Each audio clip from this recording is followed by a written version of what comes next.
नमस्कार दोस्तों, उम्मीद करता हूं आप सभी बिल्कुल ठीक होंगे और आज की क्लास को देखने के लिए आप सभी बिल्कुल तैयार होंगे। जितने ऐसे छात्र क्लास में आ चुके हैं आप सभी का बहुत बहुत स्वागत है। चलिए क्लास को स्टार्ट करते हैं बिना किसी परेशानी के। जो बच्चा कह रहा है कहाँ गए मास्टर साहब आपके दिल में, कहाँ ही जाएंगे मास्टर साहब, इससे ज्यादा जगह बची कहाँ है। कई बार लोग पूछ रहे होते हैं सर कहाँ से हैं आप। मैं बहुत ही बेहतरीन जवाब देता हूं कि आप अपने मन के अंदर झांक के देखिए। ठीक है, अगर आप पुरुष हैं तो विशेषतः मैं वहीं हूंगा, महिला है तो हो सकता है कि वहां बहुत सारे लोगों के साथ मेरी भी गिनती काउंट में हो रही हो, बहुत बढ़िया। लेकिन यहां पर मैं वर्तमान पे जो मौजूद हूं आपकी क्लास के लिए कंप्लीटली यहां पे डेडिकेटेड हूं। हमेशा से ऐसा ही रहा है कि पॉलिटी का वन शॉट आपके देखने को मिला आरआरबी ग्रुप डी के लिए। ऐसा नहीं है पहला वन शॉट है, इससे पहले भी वन शॉट आपके कंडक्ट किए जा चुके हैं जीतना जीएस यूट्यूब चैनल पर, जिसके अंदर मैंने करंट अफेयर्स, स्टैटिक जी के बाकी चीजों को भौकाल तरीके से पूरा किया। सिलेक्शन वे पर आपका रेगुलरली मॉक चल रहा है यूट्यूब चैनल के ऊपर ही, वो भी इस प्रकार से चल रहा है कि रोज एक मॉक आता है। उस मॉक में वो सवाल आते हैं जो आगे आने वाले भविष्य में आपको पेपर में देखने को मिलने वाले हैं। लोग पीवाई क्यों करा रहे हैं, मैं एफवाई क्यों करा रहा हूं, अपना एक अलग मजा है, ऑरा है। ठीक है, ऑरा फार्मिंग करते रहते हैं, चीजें चलती रहती हैं। इसी प्रकार से आपकी चीजें यहां से स्टार्ट कर रहे हैं। चलिए चीजों को स्टार्ट करते हैं। एक बार बता दीजिए कौन कौन क्लास के अंदर आ चुका है। क्लास में मैं देख पा रहा हूं जैसे कॉमेडी नाम का एक बच्चा आया है। इसका शुरुआत में बचपन में नाम कुछ और था, कॉमेडी क्यों रखा गया, क्योंकि इन्होंने अपनी महिला मित्र के सामने ज्यादा कॉमेडी करी थी, उन्होंने इनको नाम दे दिया कि इनका नाम कॉमेडी होगा। चलिए बाकी बात हो गई है, स्टार्ट कर रहे हैं चीजों को। एक बार बता दीजिए कौन कौन बच्चा क्लास के अंदर है। हिस्ट्री की बुक का बता दो, बहुत जल्दी हिस्ट्री की बुक आ रही है। ठीक है, चलिए स्टार्ट करते हैं। थोड़ा सा देखो, लगभग 150 के समथिंग क्वेश्चंस होंगे। शुरुआत में हमारी वो रहेगी कि पहले हम 100 क्वेश्चंस को पूरा करें, उसमें अगर लेवल आपके क्लियर होते हैं तो उसके बाद हम आगे बढ़ेंगे। मिनिमम 100 क्वेश्चन से लेकर 200 क्वेश्चन के आसपास अपन चलेंगे। ठीक है और इसी तरीके से चीजें रहेंगी। रेलवे फाउंडेशन बैच आपको सिलेक्शन वे एप्लीकेशन पर देखने को मिलने वाला है। ये कोई आम बैच नहीं है, जैसे कि मैं कोई आम शिक्षक या आप कोई आम छात्र नहीं है। इस क्लास को खास बनाने वाली दो ही बातें हैं, एक मैं खुद और एक आप लोग। ठीक है, आप लोग भी खास इसलिए बने हैं क्योंकि आप इस क्लास में हैं। चलिए आप अपने शिक्षकों से मिल लीजिए। मैं हूं, गगन सर हैं, हरी सर साइंस आपको पढ़ा रहे हैं और दीपक सर आपको रीजनिंग पढ़ा रहे हैं और क्लासी लेवल पे पढ़ा रहे हैं। तो चलिए चीजों को स्टार्ट कर रहे हैं, सवालों की शुरुआत करेंगे। कोई इसमें बीच में वो नहीं। बैच अगर आपको लेना है तो वो एप्लीकेशन पर ही होगा। कमाल की बात है, जाके देखिए उसके प्राइस में डिस्काउंट करा दिए हैं। फिलहाल में आप सवाल का जवाब दीजिए। ठीक है, हाँ चाहे तो अभी भी जा सकते हैं, एप्लीकेशन को हम दिन में भी लाइव रखते हैं। ठीक है, और जो पीछे एक व्यंग्यात्मक टिप्पणी आई थी, अभी कमेंटों में एक व्यंग्यात्मक टिप्पणी आई थी कि सर हम एक जन का बैच के लिए 8 जन पढ़ा रहे हैं। अब तुम ये सोच लो, कंपैरिजन में एक के सामने 8, 1 वर्सेस 8, फिर भी ग्लिच कर दे रहे हैं। ठीक है, तो आप ये देखिए। ठीक है, चलिए ओके, चलो स्टार्ट कर रहे हैं। पहला सवाल आपके सामने, पहला सवाल महालल्लू है, एमएलएस सवाल है, महालल्लू सवाल। तो भारत के संविधान का मसौदा तैयार करने के लिए संविधान सभा ने क्वेश्चन मार्क को मसौदा समिति को दिया था, गठन किया था, समिति का गठन किया था, ये पूछा जा रहा है। वही मैं कह रहा हूं यार, दिया तो नवंबर 1948 में था। ठीक है, गठन की बात चल रही है तो ये 29 अगस्त 1947 में गठन किया गया मसौदा समिति का, ड्राफ्टिंग कमेटी का। ड्राफ्टिंग कमेटी के अंदर जो मेंबर्स थे 6 सदस्य आपको देखने को मिलते हैं। और अगर हम बात करें इसके जो अध्यक्ष, that is doctor Bhimrao Ambedkar, that is doctor Bhimrao Ambedkar आपको देखने को मिल जाएंगे। ठीक है, डॉक्टर भीमराव अंबेडकर आपको देखने को मिल जाएंगे। कमाल की बात यह है कि जब इनको अपॉइंट किया गया, जब संविधान सभा बनी थी ना, तो इनकी जो सीट थी वो पाकिस्तान से थी। से मतलब वो वाला पाकिस्तान नहीं, वो ईस्टर्न वाला जो बंगाल है आज की डेट में, जो बंगाल का क्षेत्र है जो बांग्लादेश बन गया, वहां से इनकी सीट थी। तो ये पाकिस्तान कॉन्स्टिट्यूएंसी में पहुंच गए 3 जून 1947 में।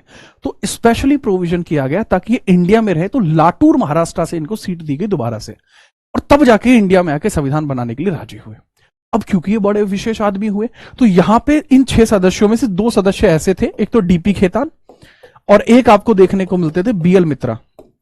ठीक है, अब यहां पे एक सवाल आता है सीजीएल में। ठीक है सर, सीजीएल का सवाल आप हमें क्यों बता रहे हो, क्या पता तुम्हारे में आ जाए कि भाई देखो डीपी खेतान जी की डेथ होती है तो इनके स्थान पर बाद में कौन आया था। जैसे इनकी डेथ हुई तो ये मेंबर सीट खाली हो गई। तो डेथ के बाद आपको यहां देखने को मिलते हैं टीटी कृष्णामाचारी। टीटी कृष्णामाचारी आपको देखने को मिल जाते हैं। देन बीएल मित्रा आपको देखने को मिलते हैं। बीएल मित्रा के डॉक्टर भीमराव अंबेडकर के साथ कलेश चल रहा था। उन्होंने कहा या तो मैं अध्यक्ष बनूंगा या ये अध्यक्ष नहीं बनेंगे, कोई और बनेगा। इस वजह से बात नहीं पूरी हो पाई क्योंकि इनको तो स्पेशली बुलाया गया था, तो इन्होंने रिजाइन कर दिया। बीएल मित्रा ने यहां से रिजाइन कर दिया है और इनके रिजिग्नेशन के बाद यहां पर आए हैं एन माधव राव। ठीक है, ये थोड़ी इंपॉर्टेंट सी बात है, ये कई बार सवाल पूछ लेते हैं। गठन कब हुआ था, 29 अगस्त 1947। ड्राफ्ट इन्होंने थमाया कब था, काम क्या था इनका। आपने कभी 4 लोगों ने मिलकर किसी प्रोजेक्ट पे काम किया है? आप क्या करते हो जब 4 या 20 लोग एक प्रोजेक्ट पे काम करते हैं तो हर एक का अपने एक अलग विचार होता है। अब इतने सारे पेजेस लेके आते हो, एक जन क्या करता है, उन पेजेस में जरूरी पेजेस को बताता है और बाकियों को फेंक देता है। यही ड्राफ्टिंग कमेटी का काम था, इंपोर्टेंट पेजेस को लेकर आना, पूरे संविधान को कंपाइल करना। कंपाइलेशन ऑफ कॉन्स्टिट्यूशन इनका काम था, वही इन्होंने किया। तो लेकिन पहला ड्राफ्ट कब आया था बच्चे? पहला ड्राफ्ट जो आया था वो फरवरी 1948 में आता है, संविधान का फर्स्ट ड्राफ्ट, पहला ड्राफ्ट। क्या वह डॉक्टर भीमराव अंबेडकर लेकर आए थे? नहीं, that was by BN Rao, ठीक है, बेनेगल नरसिंह राव के द्वारा वो लेकर आया गया था। ये कौन है जी? ये संवैधानिक सलाहकार है, हाईएस्ट पोस्ट है ये संविधान में। फिर सर ये ड्राफ्टिंग कमेटी कब लेके आई थी? ये नवंबर 1948 में ड्राफ्ट कमेटी लेकर आई है, ड्राफ्टिंग कमेटी लेकर आई है, ठीक है। फिर इसके ऊपर 3 वाचन हुए, तब जाकर बात हुई थी, ठीक है। ये पहला सवाल, खेल खत्म, ठीक है। आगे हम बात करते हैं अगला सवाल। एक बच्चा कह रहा है सर मेरे पैसे वापस कर दीजिए, आपसे ही उम्मीद नहीं थी कि आप कोर्स पूरा नहीं कराएंगे। मैंक ऐसा कहना, मैंक यूट्यूब पे पढ़ा है कोर्स पूरा, अबे पूरी की पूरी मूल विधि यूट्यूब पे डाली हुई है, वो भी फ्री में, ठीक है। और जो बचे हुए हैं ना, अगर किसी को फिर भी ये लगता है कि मैंने कोर्स का कोई एक पोर्शन पूरा नहीं कराया है, आप इंस्टाग्राम पे जाके टेक्स्ट कर लें, आप इस वीडियो के नीचे टेक्स्ट कर लें, आपकी बताई गई वीडियो को थियरी के फॉर्मेट में मैं खुद लाइव लूंगा, ठीक है, यहीं पर, ठीक है। अब जैसे एक बच्चा कह रहा है कि आप मुझे इग्नोर मत कीजिए, आपको तो वो भी इग्नोर कर रही हैं, मेरी तो बात ही अलग है। यहां देखिए, बाद में सांप्रदायिक चुनाव प्रणाली, कम्युनल इलेक्शन सबसे पहले कब शुरू किया गया था, ठीक है, इसमें बताइए। इनकी फोटो यहां ऐसे ही लग गई है, ठीक है। इसमें ये मैं सोच रहा कि ये इससे रिलेट कर रहे हैं, नहीं सर, ठीक है, चलिए ठीक है देखिए, अब एक लव लबासना गर्ल नाम से एक महिला है, वो भी कमेंट कर जा रही हैं, ठीक है, बहुत जोरदार कह रही हैं कि बोल दीजिए पान खा गए पैसे का। तुम्हें क्या मैं लालू प्रसाद यादव लगता हूं क्या? चारा थोड़ी खाता हूं मैं ठीक है, यहां पे समझिए यस बेटा कमेंट मत कर, मैं बता दूंगा, फिर देख ले, अगर कमेंट करी ना यस बेटा, अगली कमेंट आई तो फिर वहीं आ जाऊंगा फिर मैं। देखिए क्रिप्स मिशन की अगर मैं बात करूं, क्रिप्स मिशन 1942 में आता है, इसका मतलब कम्युनल इलेक्शन से नहीं था। ये पहला ऐसा मिशन आता है जिसके अंदर पहली बात तो 3 आदमी थे। इसका जो हेड थे उनका नाम था स्टैनफोर्ड क्रिप्स, उनका नाम था स्टैनफोर्ड भाई, उनका नाम था स्टैनफोर्ड क्रिप्स, उनका नाम था। बाकी के जो 2 लोग हैं उनका नाम है एवी अलेक्जेंडर और पैथिक लॉरेंस। लॉरेंस वो राजस्थान के नहीं थे, ठीक है, अपने यहाँ पे लंदन वगैरह के थे। अब क्रिप्स मिशन के अंदर सबसे इंपॉर्टेंट बात कही जाती है इलेक्टेड यानी निर्वाचित संविधान सभा, इलेक्टेड यानी निर्वाचित संविधान सभा पहली बार रखी गई। पर इन्होंने कहा कि जो इसका अध्यक्ष होगा वो एक ब्रिटिश होगा, तो लोग बिचल गए इस बात पे कि नहीं नहीं हम नहीं होने देंगे। इसका काम सेपरेट इलेक्टोरेट रखने का बिल्कुल भी नहीं था, सेपरेट इलेक्टोरेट रखने का इनका काम बिल्कुल भी नहीं था, इसके बारे में आप याद रखेंगे, सेपरेट इलेक्टोरेट ये नहीं रखते। वीवल प्लान की अगर हम बात करें, वीवल प्लान आपको देखने को मिलता है 1945 में। वीवल प्लान का काम यह था कि इंडिया जापान के साथ वर्ल्ड वॉर में पार्टिसिपेशन ना करे। अगला रोलेट एक्ट की बात करूं, रोलेट एक्ट का काम यह था कि भाई भारत में 1919 अधिनियम को लेकर जो दंगे चल रहे थे उन दंगों को शांति में लाया जाए, ठीक है। अब नेक्स्ट है मॉल मिंटो रिफॉर्म, इसी को कहा जाता है इंडियन काउंसिल एक्ट, इसको कहा जाता है इंडियन काउंसिल एक्ट, इसको कहा जाता है इंडियन काउंसिल एक्ट 1909, इसको कहा जाता है। और इसी के बेसिस पर चीजें हुई हैं, इंडियन काउंसिल एक्ट के बेसिस पर ही चीजें हुई हैं, और करेक्ट आंसर आपको यही देखने को मिलेगा। इसी में आपको सेपरेट इलेक्टोरल की बात है, मुस्लिम्स को 2 वोट डालने का अधिकार भी इसी में मिला था। भारतीय संविधान में first pass the post system, सर्वाधिक मत प्राप्त व्यक्ति की विजय का प्रावधान है। ये किस देश के संविधान से अंगीकृत किया गया है? ये कहां का सिस्टम है? First past the post system. देखो हमारे यहां डेमोक्रेसी चलती है, आप सभी जानते हैं, हाँ जी डेमोक्रेसी चलती है, बहुत बढ़िया। डेमोक्रेसी का मतलब क्या होता है? जिसको सबसे ज्यादा वोट मिलेंगे वो इलेक्शन जीतेगा, कॉमनली यही बात है, ठीक। अब मान के चलता हूं मैं 3 जनों को इलेक्शन में खड़ा कर लेता हूं, एक हो जाएगा रंगा बिल्ला, ठीक है, और एक हो जाएगा अपना अल्फा भाई। रंगा को आप जानते हैं, मेरी क्लास का पुराना छात्र है, रंगा बिल्ला और अल्फा, ये 3 जने इलेक्शन में कंटेस्ट कर रहे हैं। इस व्यक्ति को जो वोट मिलती है वो मिलती है 40%, ठीक है, बिल्ला को मिलती है 34%, इनको मिलती है 26%, ठीक है, 100 हो गया ये, ठीक है, क्योंकि मैंने ये याद कर रखा है, मुझे काउंट करने की जरूरत नहीं है, मैंने याद कर रखा है, बहुत सिंपल है। देखो अब यहां पे आप देखोगे रंगा भाई को 40%, अब इसमें इलेक्शन कौन जीतेगा? कॉमनली रंगा इलेक्शन जीत जाएगा, ठीक है। तो मतलब 40% वो लोग हैं जो रंगा को देखना चाहते हैं कि भैया ये यहां का नेता बने। लेकिन कमाल की बात यह है कि 60% वो लोग हैं जो रंगा को नहीं चाहते। तो ये कैसी डेमोक्रेसी हुई? सर ये तो अजीब बात हो गई। 60% तो वो लोग हो गए ना जो इलेक्शन में नहीं चाहते कि वो जीते। और डेमोक्रेसी का मतलब होता है जिसके पास जनता का समर्थन होगा। तो जनता का समर्थन यहां थोड़ी है, जनता का समर्थन तो यहां है कि नहीं बनना चाहिए। दरअसल यह एक लूप होल है जो भारत में प्रधानमंत्री के चुनाव में देखने को मिलता है। वास्तविकता में यही है पास द पोस्ट सिस्टम। यहां लोगों की नजरों में अच्छा नहीं बनना है, जो लोग दिए गए हैं उनकी नजरों में अच्छा बनना है। तो आपको पूरे इलेक्शन का 50% प्लस 1 नहीं चाहिए, बाकी लोगों के मुकाबले 50% प्लस 1 चाहिए। ये इसके अंदर मैटर रहता है। और ये जो सिस्टम है ये ब्रिटेन का सिस्टम है। अच्छा सर फिर वो 50% प्लस 1 वाला सिस्टम कहां का है? 50% प्लस 1 वो होता है मिनिमम वोट काउंट वाला, minimum half vote count. Half vote count बोलते हैं उसको, हाफ वोट काउंट बोलते हैं। इंडिया में वो भी होता है और उसको कहा जाता है एकल संक्रमणीय अनुपातिक मत प्रणाली, single transferable preferable indirect vote system, article 55 में है, जो आयरलैंड से लिया गया है। ठीक है, वो अलग चीज है, ये अलग चीज है। आगे अगला सवाल, भारतीय संविधान में शामिल नीति निर्देशक तत्वों की अवधारणा किस देश से ली गई है? ये भी एक एमएलएस क्वेश्चन है। एमएलएस यानी महालल्लू सवाल है। और अगर मैं बात करूं कनाडा से डायरेक्टली अगर कोई चीज ली गई है, फेडरलिज्म लिया गया है, फेडरलिज्म लिया गया है। कोई चीज ली गई है, गवर्नर की पावर्स ली गई हैं, गवर्नर की पावर्स ली गई हैं, गवर्नर की पावर्स ली गई हैं जो यहां से उठाई गई हैं। यूएसए की मैं बात करूं तो यहां से भाग 3 उठाया गया है, फंडामेंटल राइट्स यहां से उठाए गए हैं, प्रियम्बल यहां से उठाई गई है, राष्ट्रपति के पद की शक्तियां उठाई गई हैं, सुप्रीम कोर्ट के द्वारा राष्ट्रपति पर लगने वाले महाभियोग की उल्लेखना यहां पर की गई है, जुडिशियल रिव्यू आर्टिकल 137 यहां से उठाया गया है। लेकिन आयरलैंड से यह चीज उठाई गई है, यहां पर राष्ट्रपति के द्वारा 12 सदस्यों का राज्यसभा में मनोनयन, आर्टिकल 80 भाग 2, वो भी यहीं से है। ठीक है, याद रखना। नेक्स्ट है ग्रेट ब्रिटेन। ठीक है, ग्रेट ब्रिटेन से हमने क्या चीज उठाई है वो समझ लीजिए, एकल नागरिकता उठाई है, मेजर जो चीज है। और हमने हमारे यहाँ की जितनी भी विधायी प्रणाली है, लेजिस्लेचर प्रोसीजर, वो उठाया है, वेस्टमिनिस्टर सिस्टम उठाया। तो ये सारी चीजें हैं। ठीक है, चलिए आगे हम बात करते हैं। संघ सूची, राज्य सूची, संवर्धित सूची भारत संविधान की किस अनुसूची में शामिल है? यानी 3 प्रकार की सूचियां भारत में है, यूनियन, कॉन्करेंट, स्टेट, ये शामिल कहां पे, ये मुझे बताइए। ठीक है, चलिए बहुत बढ़िया, जोरदार।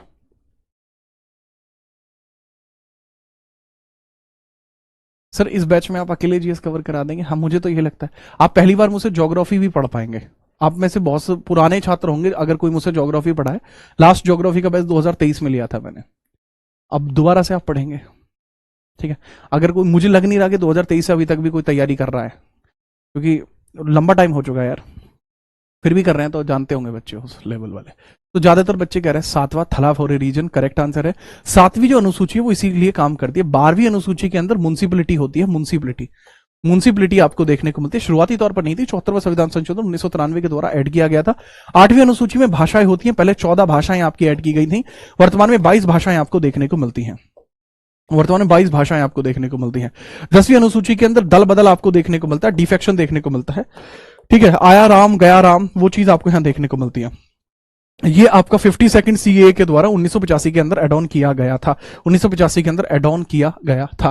ठीक है, चलिए ठीक है, हाँ भाई बिल्कुल मिला लिया। ठीक है, आगे हम बात करते हैं। सर इंडियन संविधान में जुडिशियल रिव्यू शब्द है क्या? नहीं, जुडिशियल रिव्यू शब्द नहीं है। ठीक है, आप देखो, इस बच्चे को ये बात पता थी और ये जानना चाहता था, मुझे पता है नहीं पता है। जोरदार वाला कहिए भी, हाँ बाबू, जुडिशियल रिव्यू टर्म नहीं है, क्योंकि इस शब्द का प्रयोग नहीं किया जा सकता। उसके स्थान पर एक शब्द का प्रयोग किया गया है, संविधान के अनुचित होना या उचित होना। ये चीज यहां पर लिखी गई है। भारतीय संविधान के किस अनुच्छेद में यह निर्दिष्ट किया गया है कि राज्य ग्राम पंचायतों का संगठन करने के लिए कदम उठाएगा? State is responsible for making gram panchayat. ये कहां पे लिखा हुआ है? आर्टिकल 40 में लिखा हुआ है, डीपीएसपी है। 41 में लिखा गया है कि राज्य का कर्तव्य है कि वह बेरोजगार, विकलांग, वृद्ध लोगों को नौकरी उपलब्ध कराएगा। ऐसे तो आप भी बेरोजगार हैं, हाँ, तो क्या आपको नौकरी उपलब्ध कराएगा? बेटा डीपीएसपी है, जुडिशियल नहीं हो सकती। आप इसको लेकर कोर्ट में नहीं जा सकते, दिक्कत यह है। बात को समझिए रफ्तार भाई। तो ये आर्टिकल 41 में है। 43 में क्या बताया गया? 43 में बताया गया है कि भाई इसमें मजदूरों के हितों का संरक्षण करना राज्य का कर्तव्य है। 42 में बताया गया है कि श्रमिकों के काम के लिए मानवीय दशा उपलब्ध कराना। ठीक है, चलो आगे हम बात करते हैं। एक जो बच्चा कह रहे हैं सर राष्ट्रपति के द्वारा मनोनयन 80 के पहले भाग में, 80 के पहले भाग में राज्यसभा की संरचना है लल्ला। ठीक है, चलिए नेक्स्ट है ये देखिए पंचायती राज की टाइमलाइन आपको बताई गई है। कुछ समितियां हैं, 1882 में सेल्फ रूल आया था और इसको कौन लेकर आया था? रिपन लेकर आया था। इसको रिपन नाम का जो वाइस रॉय था उसके द्वारा यह लेकर आया गया था, इसको थोड़ा याद रखेंगे। मॉन्टेग्यू चैम्सफोर्ड रिफॉर्म आए थे, इसके अंदर भी बात की गई थी किस प्रकार से पंचायती राज को बढ़ावा दिया जा सकता है। 1938 में आपका ऑन द एक्सपेरिमेंट हुआ था, वो सेम चीज के लिए हुआ था। प्लानिंग कमीशन भी उसी समय फॉर्म हुआ था, ये भी उसी समय फॉर्म हुआ था। ठीक है, आर्टिकल 40 के अंदर 1949 में कॉन्स्टिट्यूशन में जब बना आर्टिकल 40 तो पंचायतों के लिए बना था। ठीक है, 92 के अंदर 73वां 74वां संविधान संशोधन आया। एलएम सिंघवी समिति 86 में आई है, 85 में जीवी के राव समिति है और 57 में बलवंत राय मेहता समिति है। 1977 के अंदर अशोक मेहता समिति भी आपको देखने को मिल जाएगी, अशोक मेहता है। ठीक है, 1988 के अंदर आपकी पीके थुंगन कमेटी भी आपको देखने को मिलती है। ठीक है, पीके थुगन कमेटी भी आपको देखने को मिली है। पीके थुंगन कमेटी भी आपको देखने को मिलती है, जो बहुत जरूरी थी। इसी की बेसिस पर चीजें आगे बढ़ी हैं। ठीक है, चलिए आगे हम बात करते हैं। ठीक है, चलिए ये लीजिए, निम्नलिखित में से किस अनुच्छेद में यह प्रावधान किया गया है कि राष्ट्रपति के आदेश द्वारा एक अंतर राज्य परिषद का गठन किया जा सकता है? ये कहां पे लिखा हुआ है? इसका मतलब क्या होता है? बेसिकली इसमें इंटर स्टेट काउंसिल की बात की गई है। फटाफट बताइए। ठीक है, देखिए एक बच्चा क्लास में कह रहा है सर आपका दबदबा है और आज हम आपकी किताब से अपने ऑफलाइन में पढ़ा रहे हैं। तो एक बच्चा है पीछे जो ऑफलाइन में पढ़ाता है, जो मेरे द्वारा लिखी हुई एक किताब से अपने ऑफलाइन में पढ़ा रहे हैं। ठीक है, बहुत बढ़िया भाई साहब, टेंशन मत लो, खोल के खेलो आप। ठीक है सर, आप क्यूट हो, टमाटर टमाटर टमाटर। यार ये क्या बात हुई आदर्श? ठीक है, या तो क्यूट ही कह लो या टमाटर ही कह लो। ठीक है, और ये निशा नाम का जो बच्चा है अपनी पढ़ाई पे ध्यान दे।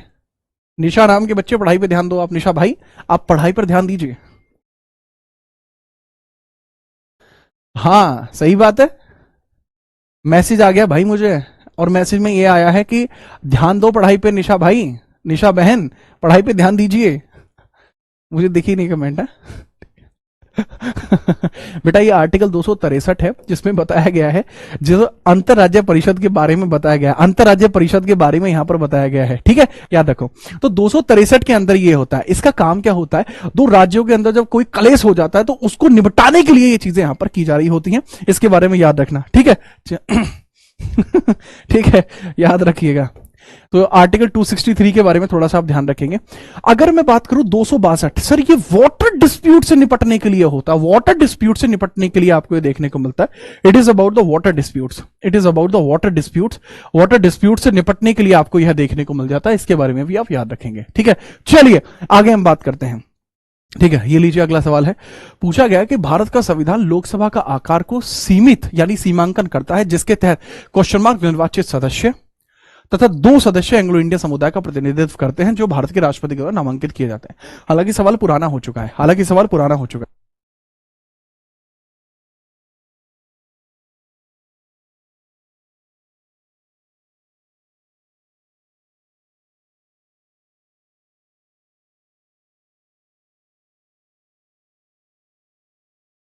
भाई ये लाइक क्यों नहीं कर पा रहे हैं आप? मुझे ये बताइए, लाइक क्यों नहीं किया जा रहा है? अभी तुम लाइक कराओ, फिर मैं तुम्हें एक कमाल की बात बताता हूं। यहां ध्यान दीजिए बेटा, ये सवाल पुराना इस वजह से हो चुका है क्योंकि भारत के वर्तमान में अगर हम बात करें आर्टिकल, ठीक है, आर्टिकल 82 की अगर मैं बात करूं तो आर्टिकल 82 बताता है कि 550 लोग हैं। 2 लोग ऐसे हैं जो एंग्लो इंडियंस हैं, लेकिन 2 लोग एंग्लो इंडियंस को अब राष्ट्रपति नियुक्त नहीं करता। इनका खेल खराब हो गया है क्योंकि 104वें संविधान संशोधन के द्वारा, सीएए के द्वारा 1986 में 104 संविधान संशोधन के द्वारा 104 संविधान संशोधन के द्वारा 2019 में इनको अपॉइंट करने का जो प्रावधान है वो समाप्त कर दिया गया है। ठीक है, और याद रखना आर्टिकल 81 के अंदर यह बताया गया है कि लोकसभा की संरचना कैसी होती है। ठीक है, लोकसभा कब बनी थी? ठीक है, लोकसभा कब बनी थी? 17 अप्रैल में बनी थी 1952 में। इसका नाम पहले क्या हुआ करता था? हाउस ऑफ कॉमन्स इसका नाम हुआ करता था, लेकिन 1954 में जाकर इसका नाम 14 मई में क्या रखा गया? लोकसभा। ठीक है, याद रखना। आगे हम बात करते हैं। अभय प्रताप, पुरुष हैं आप, उसके बाद भी आप कह रहे हैं आई लव यू। चलो ठीक है, आई लव यू। ठीक है अब है मेरे भाई ध्यान दो। ठीक है, स्टूडेंट जी ध्यान दीजिए। ठीक है, ठीक है, आगे हम बात करते हैं भारत के संविधान के अनुच्छेद 7 के अनुसार कोई भी व्यक्ति जो क्वेश्चन मार्क के बाद भारत के राज्य क्षेत्र के प्रव्रजन करके अब पाकिस्तान में शामिल राज्य क्षेत्र में चला गया, उसे भारत के नागरिक नहीं माना जाएगा। अच्छा, ये सवाल जो है दिस इज प्रीमियम क्वेश्चन, मतलब मोस्ट प्रीमियम क्वेश्चन है भाई साहब ये। ठीक है, चलिए अब देखो, पहले तो ये है, एक बच्चा कमेंट कर रहा है कि मैम सर से ज्यादा क्यूट है। पहले तो बात यह है कि ये फैक्ट है।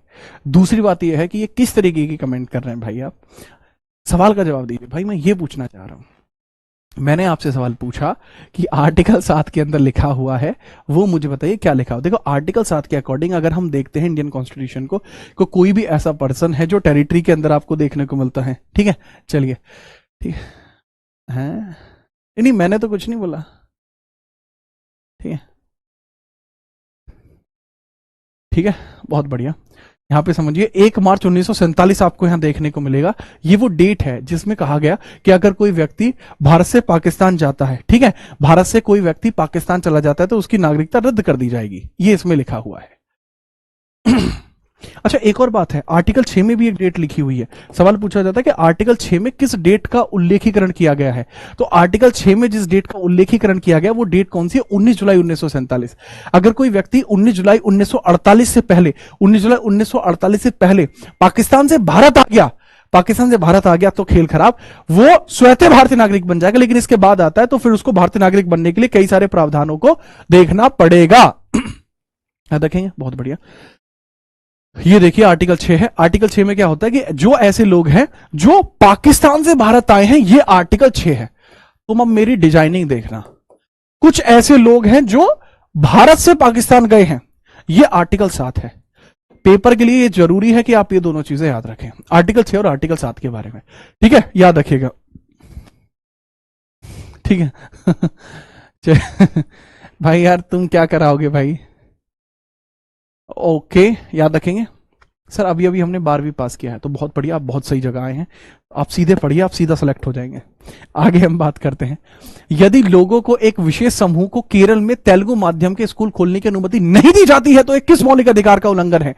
देखो, अगर एक विशेष समूह है जो केरल में तेलुगु माध्यम का स्कूल खोलना चाहता है तो उसके फिर भी उसको तेलुगु माध्यम का स्कूल खोलने के लिए मनाही की जा रही है, तो यह किस प्रकार का प्रावधान है? ठीक है, चलिए, ठीक है, नहीं अनिक्स का कर देते हैं अपन, कोई इशू नहीं है। अनिक्स भाई मान जा, डट जा अनिक्स।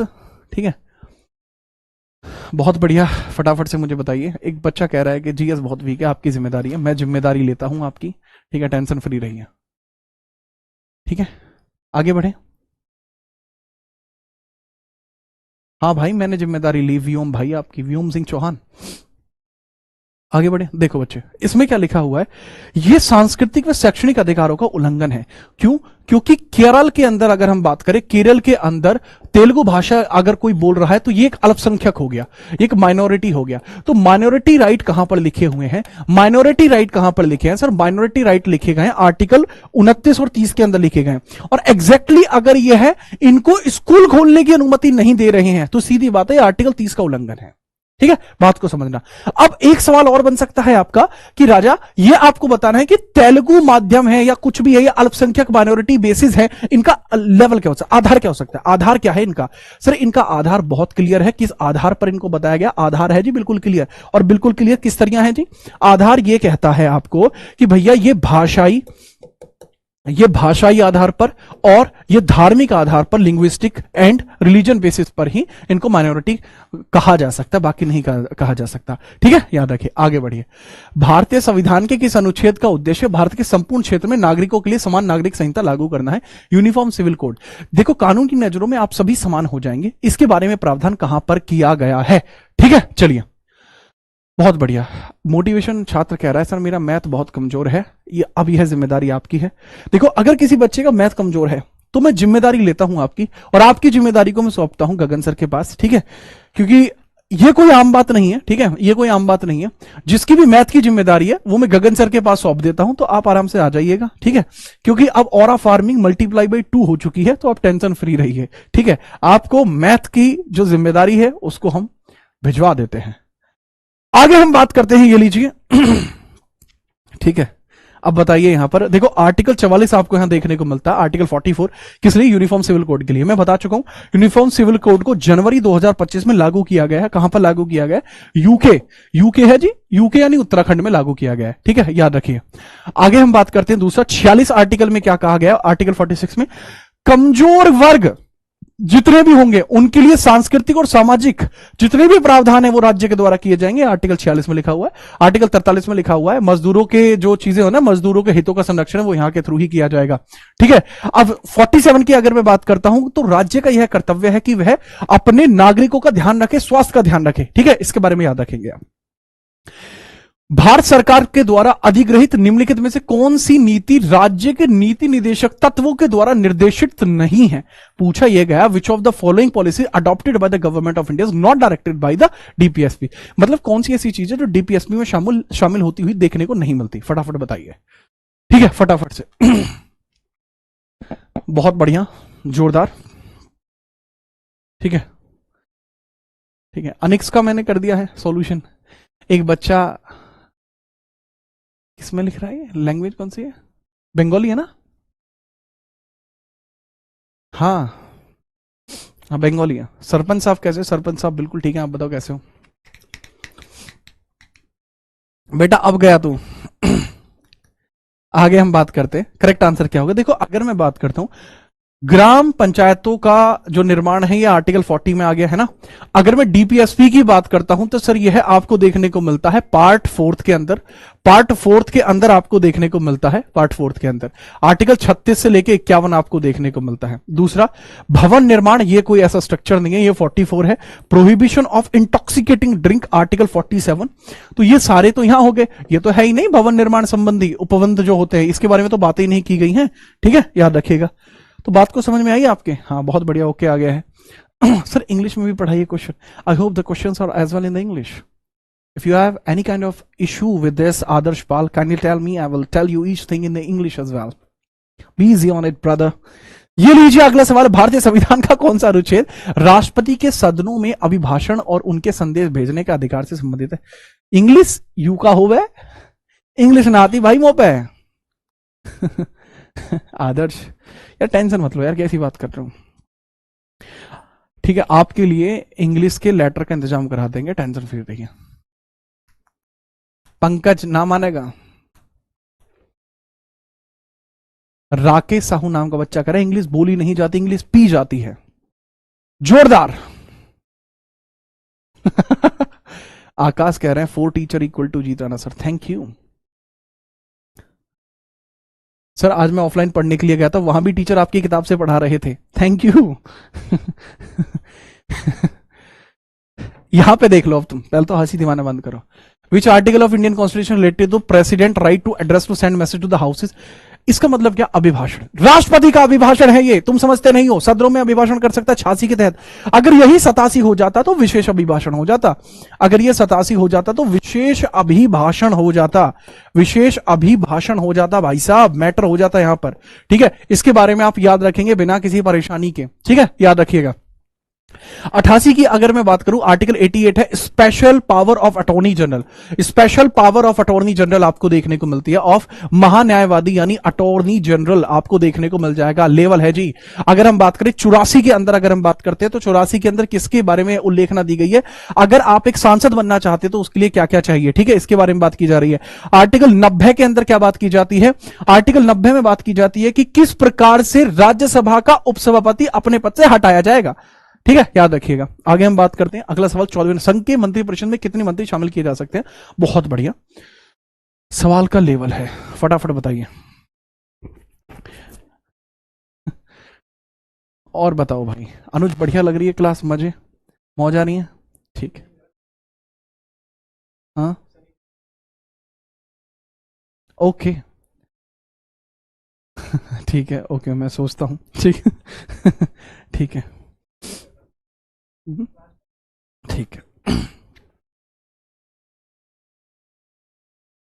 ठीक है, ओके ओके, चलिए आगे बढ़ते हैं। चलो देखो, लोकसभा के सदस्यों की कुल संख्या का 10 से 15% ऐसा कुछ नहीं होता, सदस्यों का 15% मैक्सिमम हो सकता है। देखो ये मैक्स की कंडीशन है, इस वजह से इतनी है। अगर मिनिमम की कंडीशन होती तो केवल ये 12 मेंबर्स हो जाता।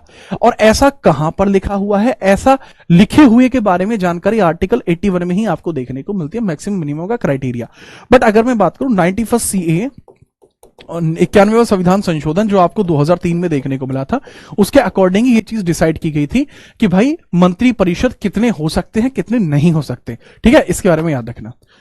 अगला सवाल ये रहा कंप्यूटर स्क्रीन पर। कंप्यूटर जी, अनुच्छेद 170 के अनुसार प्रत्येक राज्य की विधानसभा में सीटों की संख्या क्वेश्चन मार्क से अधिक नहीं होनी चाहिए। तो किससे अधिक नहीं होनी चाहिए उसके बारे में बात कर रहे हैं। ठीक है, अब पूछा है कि कितने से अधिक नहीं होनी चाहिए अकॉर्डिंग टू द आर्टिकल 170। देखो मैं बात बताता हूं, 168 में तो बच्चा विधानमंडल, 168 में तो आपको देखने को मिलता है विधानमंडल, 168 में तो विधानमंडल आपको देखने को मिल जाता है। ठीक है, इसके बाद आर्टिकल 169 में आपको देखने को मिलती है विधान परिषद, विधान परिषद आपको देखने को मिल जाती है। इसके बाद आर्टिकल 171 में आपको क्या देखने को मिल जाती है? आर्टिकल 171 में आपको क्या देखने को मिल जाती है?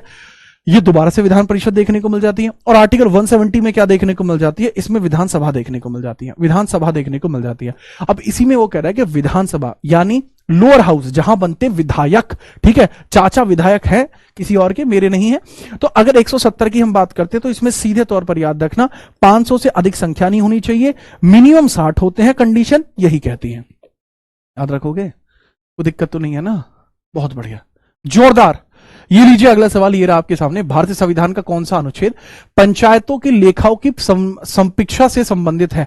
पंचायतों की लेखाओं के बारे में बात की जा रही है। ठीक है, audit of the account of panchayat की बात की जाती है कि कहां कितना खर्चा अपन लोगों ने कर दिया है। सर 2 मोटिवेशन लाइन बोल दीजिए, कोई मतलब नहीं है मोटिवेशन का, पढ़ाई पे ध्यान दो। ठीक है, याद रखिएगा। आगे हम बात करते हैं बिना किसी परेशानी के। ठीक है, चलिए। हाँ देखो, क्लास में एक बच्चा है जिसका नाम है बैटमैन। ठीक है, तो ये एक डायलॉग बोल रहा है कि तुम मुझको ना चाहो तो कोई दिक्कत नहीं, लेकिन तुम किसी और को चाहो तो दिक्कतें होंगी। ये लालू प्रसाद यादव की लाइन है, लालू प्रसाद यादव जी ने भरी संसद में ये बोली थी। ठीक है, ये याद रखना। ठीक है, जोरदार लाइन है ये। ठीक है, ओके, आगे हम बात करते हैं। अभय जायसवाल भाई, मैंने रिकॉर्ड करके वही संस्थान को प्रोवाइड करा दी है, वो आपके पास तक भेज देंगे। करेक्ट आंसर देखो 243B में केवल और केवल ये लिखा हुआ है कि जो भी हमारे यहां पर पंचायतें होंगी वो विधानमंडल पर निर्भर करेंगी। पंचायतें विधानमंडल पर निर्भर हैं, पंचायतें विधानमंडल पर निर्भर करती हैं, विधानमंडल पर निर्भर करती हैं, मंडल पर निर्भर करती हैं। पंचायतें विधानमंडल पर निर्भर हैं, यह पॉइंट यहां से आता है। 243 के ये चुनावों के बारे में है, पंचायतों के चुनाव आपको यहां देखने को मिल जाएंगे चुनाव। ठीक है, 243 की सी में कंपोजिशन होता है, जो पंचायतों की संरचना होती है, और 243J के अंदर आपको देखने को मिलता है कि इनके ऑडिट्स होते हैं। ठीक है, इनके ऑडिट्स देखने को मिल जाते हैं। ठीक है, अभय प्रताप लाल मेरे 7वें सवाल का जवाब दो। भारतीय संविधान में संशोधन करने की संसद की शक्ति आर्टिकल 368 में है। ये फिर से एक MLS क्वेश्चन है, महालल्लू सवाल है, इस पर टाइम नहीं लगाया जाएगा। ये लीजिए अगला सवाल, भारत बांग्लादेश भूमि समझौता संशोधित संस्करण को दोनों देशों के द्वारा किस संविधान संशोधन में उल्लेखित किया गया है? देखो ये भी सवाल एक MLS है, बहुत बहुत बहुत हल्के लेवल का सवाल है। ठीक है, चलिए। अभय जायसवाल का कहना है कि सर आपकी जो क्लास है BNSS की वो कब आएगी? बच्चे अगर वो क्लास इस आने वाले संडे तक आप तक नहीं पहुंची तो मंडे में मैं BNSS की एक ऐसी क्लास कराऊंगा जिसमें मैं पूरी BNSS को यहां पे क्लियर खड़े होके थ्योरी फॉर्मेट में एक बार में कंप्लीट कराऊंगा। खुश? 33 भाग हैं, 500 से अधिक सेक्शंस हैं, एक ही बार में कवर कराऊंगा। आगे देखिए, यहां पे सवाल है, भारत बांग्लादेश भूमि समझौता संशोधित संस्करण को दोनों देशों के द्वारा भारत संविधान के किस संशोधन के तहत अंगीकृत किया गया है? करेक्ट आंसर होगा 100वां संविधान संशोधन। इसको 3 बीघा कॉरिडोर कहते हैं। वेस्ट बंगाल है, असम है, मेघालय है, ये इससे क्या है रिलेट करता है। दूसरा, ये जो समझौता था ये 1974 में हुआ था, इसको रिफॉर्म करा है वो 2015 में। ठीक है, रिफॉर्म किया है 2015 में। ठीक है, याद रखेंगे। आगे हम बात करते हैं, अगला सवाल। 2014 से 22 में हुए जो संशोधन है उसके बारे में भी थोड़ा सा अपन देख लेते हैं। 99वां संविधान संशोधन, एनजैक का बनना, 100वां संविधान संशोधन, बांग्लादेश के साथ भूमि समझौता, 101 जीएसटी, 102 एनसीबीसी का बनना, 103 में ईडब्ल्यूएस के लिए 10% आरक्षण, 104 के अंदर विधानसभा को 10% का आरक्षण, 104वें संविधान संशोधन के अंदर ही कहा गया था कि एससी एसटी की सीट बढ़ जाएंगी और एंग्लो इंडियंस की सीट खत्म हो जाएंगी। ठीक है, आगे बढ़िए, अगला सवाल 19वां सवाल है, भारत संविधान के किस अनुच्छेद के अंतर्गत भारत के महान्यायवादी की नियुक्ति होती है? अटॉर्नी जनरल, आर्टिकल 76 में देखने को मिलता है। 79 के अंदर आपको कौन देखने को मिलता है? 79 के अंदर आपको कौन देखने को मिलता है? सर पार्लियामेंट यानी संसद आपको देखने को मिलती है, संसद की संरचना देखने को मिलती है, संसद की संरचना आपको देखने को मिल जाती है। 82 के अंदर अगर मैं बात करता हूं कि आर्टिकल 82 किस बारे में बात करता है, ये बात करता है कि प्रत्येक जनगणना के बाद, प्रत्येक सेंसस के बाद सीटों में परिवर्तन होगा। आर्टिकल 72 राष्ट्रपति का क्षमादान है। बात हुई खत्म। चलिए अगले सवाल पर, क्या कहते हो? बहुत बढ़िया, बढ़िया वाला को यार तुम तो। भारत संविधान में निर्धारित एकमात्र प्राधिकारी है जिसे संघ और प्रत्येक राज्य तथा केंद्र शासित प्रदेश के सरकारों की आय एवं व्यय के लेखा परीक्षण की जिम्मेदारी सौंपी गई है। किसकी आय कितनी होगी, कितने पैसे कहां पर जाएंगे, उसके बारे में बात की जा रही है। ठीक है, चलिए बहुत बढ़िया, फटाफट बताऊं। ये भी देखा जाए तो एमएलए सवाल ही है, महालल्लू सवाल है ये। अरे नहीं, मेरे बारे में कोई कुछ भी कहता है वो कह सकता है। अतुल भाई अगर चाहें तो हम आपकी कमेंट को डिलीट करा सकते हैं, बट मैं नहीं चाहता कि मैं किसी की भी कमेंट को डिलीट कराऊं। यह आपका निजी कहने का मानना है, आप जो चाहे मेरे बारे में कह सकते हैं, आप कोई भी विचार बना सकते हैं। ठीक है, और आप खुद से नहीं कह रहे, मुझे पता है ये शब्द किसके हैं, और आप, मुझे बस ये लगा कि आप एक चूरन में बिक गए, वो थोड़ा बुरा लगा मुझे, बट कोई दिक्कत नहीं है। ठीक है, आप इस सवाल का जो पूछा गया, इस सवाल का जवाब तो बनता है, तो फटाफट इस सवाल का जवाब जरूर दीजिए। और अभी तक जो बच्चे अभी तक क्लास को लाइक नहीं कर पाए हैं, बहुत बड़ी गलती कर रहे हो। क्लास को लाइक करना तो बनता है ना लाल, फटाफट से क्लास लाइक करते हैं, सबसे पहले क्लास लाइक करते हैं। सर इनकी वजह से ही बैच लिया था, बैच पूरा क्यों नहीं कराया? बेटा आपको मैं जब कह रहा हूं कि आपका बैच मैं खुद पूरा कराऊंगा, टेंशन फ्री रहिए, मैं पूरा कराऊंगा, खुल के खेलो आप। देखो कैग के पास ही होता है एकमात्र प्राधिकारी होता है जिसको हम बोलते हैं CAG, controller and auditor general. Article 148 से लेके 151 तक ये आपको देखने को मिलता है, जिसको बोलते हैं कंट्रोलर एंड ऑडिटर जनरल, आपको यहां देखने को मिल जाता है। ठीक है, इनके बारे में याद रखेंगे। महान्यायवादी आर्टिकल 76 में देखने को मिलते हैं। ठीक है, वित्त आयोग आर्टिकल 280 में देखने को मिलता है। वित्त मंत्री कैबिनेट का हिस्सा होता है, आर्टिकल 74 में होता है। अब 148 आर्टिकल में होता है कैग का पद, 149 में इसकी कर्तव्य होते हैं, और 150 के अंदर होता है लेखाओं के प्रारूप राज्य और केंद्र के मध्य कैसे होंगे। 151 में क्या होता है? फिर 151 में होता है जो ऑडिट्स होंगी वो कैसे गवर्नर और राष्ट्रपति को अलग अलग सौंपी जाएंगी। ठीक है, चलिए आगे बढ़ते हैं। आगे 21वां भारतीय आधिकारिक गोपनीयता अधिनियम, इंडियन ऑफिशियल सीक्रेट एक्ट का पारित किया गया था। बहुत सीक्रेट एक्ट था ये, इतना सीक्रेट एक्ट था कि पारित कब हो गया पता ही नहीं लगा। ठीक है, बहुत बढ़िया। आगे हम बात करते हैं। एक तरफा बात बताइए 21st क्वेश्चन के बारे में, बिना परेशानी के आप बताएंगे, बिना परेशानी के बताओ। ठीक है, मूल संस्करण कब आया था, कब ये पारित हुआ था? ठीक है सर, कोर्स पूरा कराना चाहिए था, आपकी वजह से ऑनलाइन लिया था, आपने मेरी वजह से लिया था ना, तो आप मेरी जिम्मेदारी हुए। तो अगर आप मेरी जिम्मेदारी हैं तो मैं अपनी जिम्मेदारी निभाता हूं ना भाई, कैसी बात कर रहे हो? ठीक है बच्चे, ये एक्ट आया था 1904 में, इसका मूल प्रारूप 1989 में आया था। इसका मूल प्रारूप कब आया था? 1989 में। ठीक है, याद रखिएगा, मूल प्रारूप 1989 में आया था, और इसको लागू जो किया गया 1904 में किया गया था। प्रेस की स्वतंत्रता को प्रतिबंधित कर दिया गया था, प्रेस को बहुत लिमिटेड कर दिया गया था, इसके लिए यह एक्ट आपको देखने को मिल जाएगा। ठीक है, फिर इसको बहाल कब किया गया था? पुनः बहाल 1923 में किया गया था। पुनः बहाल कब किया गया था? 1923 में। पुनः बहाल कब किया गया था? 1923 में। ठीक है, प्रेस की स्वतंत्रता को कैद कर दिया था, पुनः बहाल किया था 1923 में। ठीक है, अगला सवाल, भारतीय संविधान के अनुच्छेद 100 के 3 के तहत संसद के किसी भी सदन की बैठक का गठन करने के लिए आवश्यक गणपूर्ति सदन के सदस्यों का कुल कितना भाग होता है? कॉरम नंबर पूछ रहा, फटाफट बता दीजिए। What is the quorum number?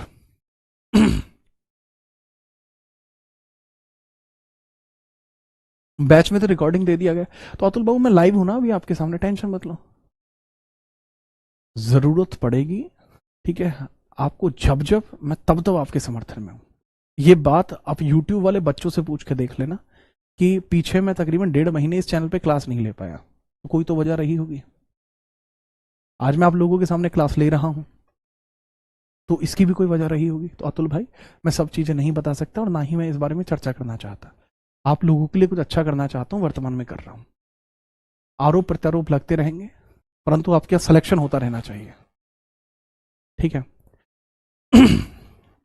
जिनको आप सोच रहे हो जो सफेदी का चोला ओढ़े बैठे हैं, तो उसमें आपको अभी वास्तविकता नहीं पता है आपको। बात करते हैं अगर हम यहाँ पे 100 के 3 के बारे में। मैंने पूछा है कि सदन की बैठक का गठन करने के लिए आवश्यक गणपूर्तियों की संख्या 1/10 होती है। 1/10 होती है, 10% आपको देखने को मिलती है। 1/10 यानी 10% आपको यहाँ पर देखने को मिलता है हिसाब किताब। 10% का हिसाब किताब आपको यहाँ देखने को मिल जाता है, ठीक है, याद रखेंगे आप। 23वां, संविधान के निम्नलिखित में से कौन सा अनुच्छेद भारत सरकार के अंतर्गत लाभ का पद रखने के लिए संसद के किसी भी सदन के सदस्य की अयोग्यता के संबंध में प्रावधान क्रिएट करता है? देखो लाभ का पद, अगर किसी के पास पोस्ट ऑफ प्रॉफिट है, देखो यार ये इस इमेज की वजह से आंसर क्लियर हो गया है। 102 होगा वैसे आंसर इसमें, लेकिन मैं इसका एक और बता देता हूं, ठीक है। चलिए, 101वां भी आपको जो आर्टिकल देखने को मिलता है, ये भी सदस्यों को अयोग्य ठहराने के लिए होता है। सदस्यों की योग्यता समाप्ति के लिए होता है। योग्यता समाप्ति प्रावधान आपको यहां देखने को मिलते हैं। योग्यता समाप्ति प्रावधान आपको यहां देखने को मिलते हैं, तो इसके बारे में भी थोड़ा सा याद रखना। सदस्यों की योग्यता समाप्ति प्रावधान आपको इधर देखने को मिलते हैं, ठीक है, इसके बारे में याद रखना, ठीक है, याद ठीक है। आय हाय, बहुत बढ़िया। नहीं ऐसे वो तो मैंने बोल दिया था बस, ठीक है। चलिए आगे हम बात करते हैं, ठीक है। आगे हम बात करते हैं बाकी चीजों के बारे में। जैसे 100 है, 100 में आपको पता है कि जो लोकसभा होती है उसके अंदर कॉरम नंबर क्या होता है, उसके बारे में चर्चा की गई है। भारतीय संविधान के अनुच्छेद 148 के तहत क्या होता है, इसमें बात हो चुकी है, वो कैग होते हैं आपके। भारत में केंद्र और राज्य सरकारों के सभी प्राप्तियों और व्यय की संप्रेक्षा करने की जिम्मेदारी किसके पास होती है? वो भी कैग के पास होती है। भारतीय संविधान के किस अनुच्छेद का संबंध भारत के नियंत्रक और उससे महालेखा परीक्षक से? 148 कैग का। यह तो नहीं इसमें कुछ और है, ठीक है, संबंध, हाँ ठीक है, क्या सही। स्वतंत्र भारत की लोकसभा का प्रथम सत्र कब गठित हुआ था? ये बढ़िया है। जो पहला लोकसभा का जो पहला इंडिपेंडेंट सेशन है, पहला सेशन आपका कब हेड हुआ था, ठीक है, याद रखिएगा। एक बच्चा कह रहा है कि सर सिलेक्शन के इतने करीब होते हुए भी हम पीछे रह जाएंगे। नहीं रहने देंगे हम आपको पीछे, आपको धकेल के आगे करेंगे ताकि आप सिलेक्शन ले पाए, ठीक है। इस क्लास को लिए जाने का ऑब्जेक्टिव यही है, आम क्लास थोड़ी है भाई साहब ये, ठीक है। बिल्कुल बिल्कुल राकेश साहू भाई, बिल्कुल ठीक है, याद रखिएगा। देखिए अगर मैं बात बताऊं पहला सेशन कब हुआ था, तो वो हुआ था 13 मई 1952 में फर्स्ट सेशन हुआ था। अब इसमें बहुत सारे बच्चे गच्चा खा गए, बहुत सारे बच्चे 13 मई 1951 बता दिए, बट करेक्ट आंसर है कि पहला सेशन लोकसभा का हुआ, राज्यसभा का हुआ 13 मई 1952 में ही था, ठीक है, याद रखिएगा, ठीक है, ओके, याद रखो। अगला सवाल ये रहा, भारतीय संविधान का निम्नलिखित में से कौन सा अनुच्छेद भारत की द्विसदनीय संसद का प्रावधान करता है? भारत में द्विसदनीय संसद का प्रावधान यहां पे किया जाता है, ठीक है, याद रखना।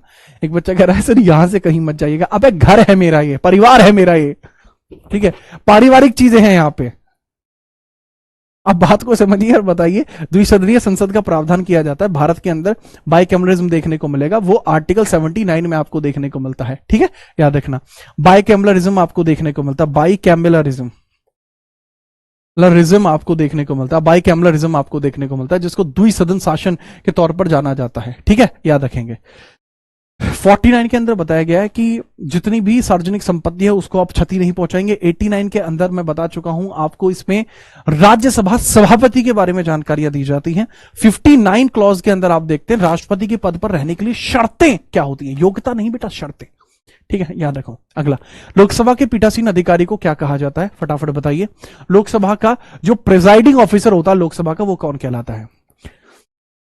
स्पीकर कहलाता है, प्रिजाइडिंग ऑफिसर कहलाता है स्पीकर, ठीक है। आर्टिकल कौन सा है? आर्टिकल 93 है, आर्टिकल 93 आपको देखने को मिलता है, ठीक है। चलिए, नहीं भाई यस, ऐसा नहीं होगा, ठीक है। आगे हम बात करते हैं, अगला सवाल ये रहा, क्वेश्चन मार्क ये रहा, इस पद पर निर्वाचित किए जाने की तारीख जिस लोकसभा में उसका निर्वाचन किया गया हो उसे लेकर भंग होने के बाद कोई नई लोकसभा की प्रथम बैठक के ठीक पहले तक इसी पद पर आसीन रहता है। वो कौन होते हैं? सर वही लोकसभा के अध्यक्ष होते हैं, उन्हीं को सभापति नहीं कह सकते, उनको अध्यक्ष कह सकते हैं, स्पीकर कह सकते हैं। सभापति का जो टर्म होता है वो केवल राज्यसभा स्पीकर के लिए सही होता है, ठीक है। चलिए जैसे एक बच्चा है जो सहारनपुर से, जो कह रहा है कि सर प्लेन शर्ट से चेक शर्ट ये मैंने खुद नहीं पहनी है, ये पहनवाई गई है। ठीक है, बात कुछ और थी, बताई कुछ और गई। शर्ट पहले प्लेन थी लेकिन चेक की पहनाई गई। लेकिन हाँ, मैं इस बात से खुश हूं। चलिए सर, प्रोटेम स्पीकर क्या होता है? होता क्या है कि जैसे ही नई सरकार बनती है तो नई सरकार बनने के बाद सभी पद पुराने वाले निरस्त हो जाते हैं, सभी रिजाइन दे देते हैं। लेकिन लोकसभा का स्पीकर तब तक अपने पद पर बना रहता है जब तक कि दूसरा स्पीकर उस पद को ग्रहण ना कर ले। तो पहली जो सभा होती है ना, इलेक्शन कंटेस्ट होने के बाद, नई सरकार बनने के बाद, तो उस पर जो पहला व्यक्ति बैठता है अगले स्पीकर के आने तक, वो प्रोटेम स्पीकर होता है। ठीक है, सीडीएस का बैच आएगा यार, जल्दी आएगा। निम्नलिखित में से कौन लोकसभा की प्रोटेम अभ्यर्थी यानी अस्थायी अध्यक्ष की नियुक्ति करता है? प्रोटेम स्पीकर की अध्यक्ष की नियुक्ति किसके द्वारा की जाती है? अब ये बताइए फटाफट से। प्रोटेम स्पीकर के बारे में मैंने जस्ट अभी आपको बताया, अब आप बताएंगे कि प्रोटेम स्पीकर की नियुक्ति करता कौन है। फटाफट आप बताएंगे प्रोटेम स्पीकर की नियुक्ति किसके द्वारा की जाती है? राष्ट्रपति करता है भाई प्रोटेम स्पीकर की। किसके द्वारा की जाती है प्रोटेम स्पीकर की? ठीक है, चलिए, दैट इज प्रेसिडेंट। राष्ट्रपति के द्वारा ही प्रोटेम स्पीकर की नियुक्ति की जाती है। ठीक है, ये राष्ट्रपति जैसी बात होगी, बिल्कुल जी, राष्ट्रपति ही करता है प्रोटेम स्पीकर की नियुक्ति। ठीक है, याद रखना। प्रोटेम स्पीकर की नियुक्ति के बारे में जो प्रावधान है वो आर्टिकल 96 में आपको देखने को मिलते हैं। ठीक है, आगे हम बात करते हैं। अगला सवाल है, निम्नलिखित में से कौन अपने कार्यकाल की समाप्ति से पहले प्रधानमंत्री की सलाह पर लोकसभा को भंग कर सकता है? बहुत बढ़िया। अपने कार्यकाल की समाप्ति से पहले प्रधानमंत्री की सलाह पर लोकसभा को भंग कर सकता है। आर्टिकल 85 में कुछ ऐसा लिखा हुआ है कि प्रधानमंत्री की सलाह पर लोकसभा को भंग करने की शक्ति किसके पास है? ठीक है, चलिए, इकोनॉमिक्स की मैराथन ऐड कर दो। ठीक है, इकोनॉमिक्स की मैराथन आ रही है। ठीक है, फटाफट बताओ।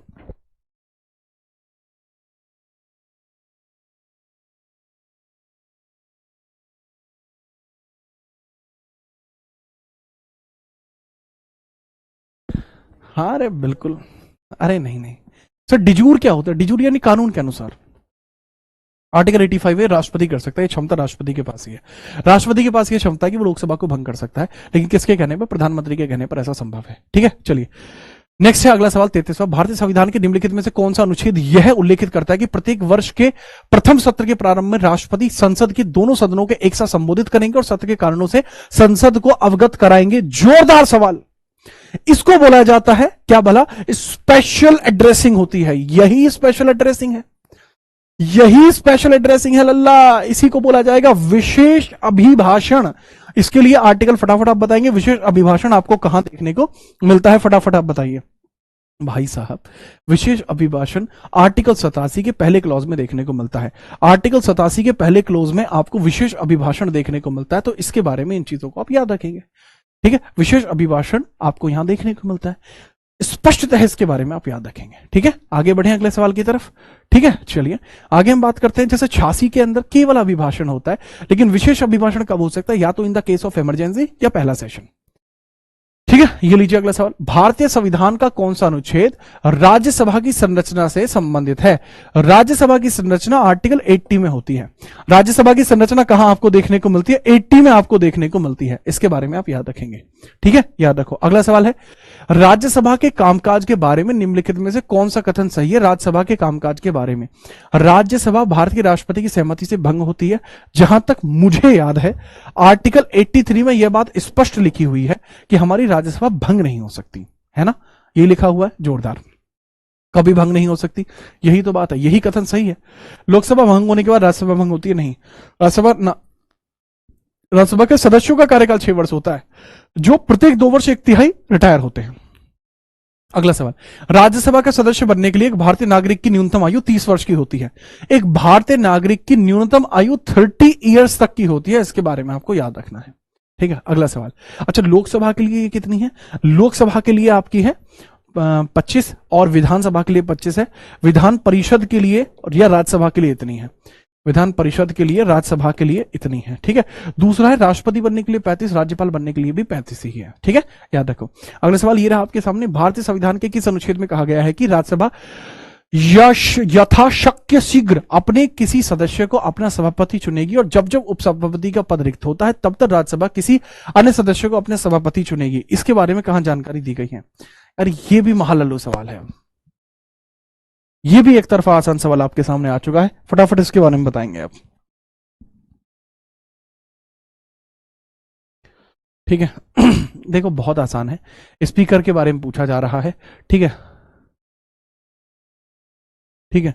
तो इसके बारे में अगर हम बात करते हैं, ये 89 में आपको देखने को मिलता है, 89 में आपको देखने को मिलता है।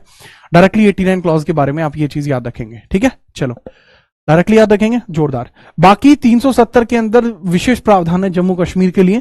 14 के अंदर ये है राज्य, ये बताया गया कि कानून की नजरों में सभी समान होंगे। ठीक है, एक तरफा अगर आप सभी लाइक करते तो अभी हम 500 के पार चले जाएंगे तंसी देर में। ठीक है, आगे हम बात करते हैं। अगला सवाल, राज्यसभा के पहले अध्यक्ष कौन थे? Who is the first speaker of Lok Sabha?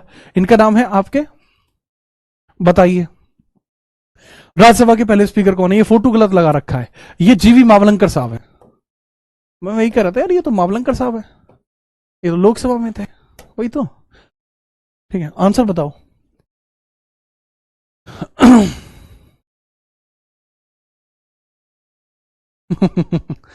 यश फटाफट बताइए किस तरीके की चीजें हैं।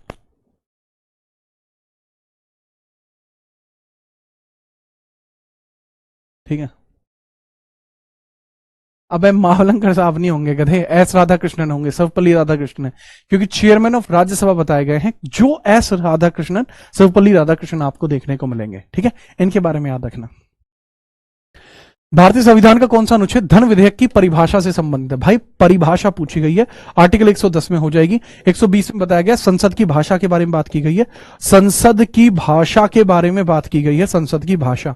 ठीक है, लैंग्वेज ऑफ जो पार्लियामेंट है उसके बारे में बात की गई है। ठीक है, याद रखेंगे लैंग्वेज ऑफ पार्लियामेंट वैसे है क्या? या तो हिंदी होगी, स्क्रिप्ट देवनागरी होगी, कोई बहस करना चाहता है किसी अन्य भाषा में, लोकसभा के स्पीकर से परमिशन लेके 22 भाषाएं जो 8वीं अनुसूची में है उसमें से कोई एक यूज कर सकता है। ठीक है, 115 के अंदर बताया गया संचित निधि से धन लेने के लिए संसद की परमिशन जरूरी है।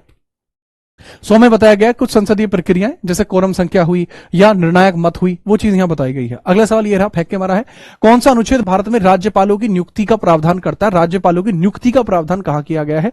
170, 154, 155, 168। राज्यपाल की नियुक्ति कर कौन सकता है? वन एंड ओनली अपना कौन कर सकता है राज्यपाल की नियुक्ति? सर राज्यपालों की जो नियुक्ति की जा सकती है दैट इज ओनली हमारा प्रेसिडेंट कर सकता है। भाई प्रेसिडेंट हो सकती है, और प्रेसिडेंट जब 155 आर्टिकल के थ्रू उनकी नियुक्ति कर सकता है, उसी चीज में बताया गया है कि नियुक्ति तो भैया हो जाएगी, राज्यपाल जो है नियुक्ति तो हो जाएगी, लेकिन करेगा कौन? By president. सलाह किससे लेगा? सलाह किससे लेगा? सर सलाह लेगा पीएम से। सर लेकिन ये बहुत बायस्ड नहीं हो जाएगा मामला? देखो ये चीज भी स्पष्ट तौर पर बताई गई है कि बायसनेस नहीं हो सकती, बायसनेस नहीं हो सकती। ये आरएस सरकारिया समिति में बताया गया था कि राज्यपाल की नियुक्ति में कोई बायसनेस नहीं होनी चाहिए। ठीक है, 1983 की समिति थी। लो जी, कुछ मैटर ही हो गया दिखे इसमें, तो कुछ मैटर वाला ही सवाल है। जहां मैटर बड़े होते हैं वहां हम खड़े होते हैं। वाह वाह वाह। यहां सवाल देखो, पहले सवाल क्या है? सवाल बहुत बढ़िया है। जैसे फंडामेंटल ड्यूटीज, मौलिक कर्तव्य जो आपको देखने को मिलते हैं, fundamental duties, equal voting rights भी हैं भाई जी। ठीक है, पूछा गया है, match the following. Okay, local self government provisions भी हैं।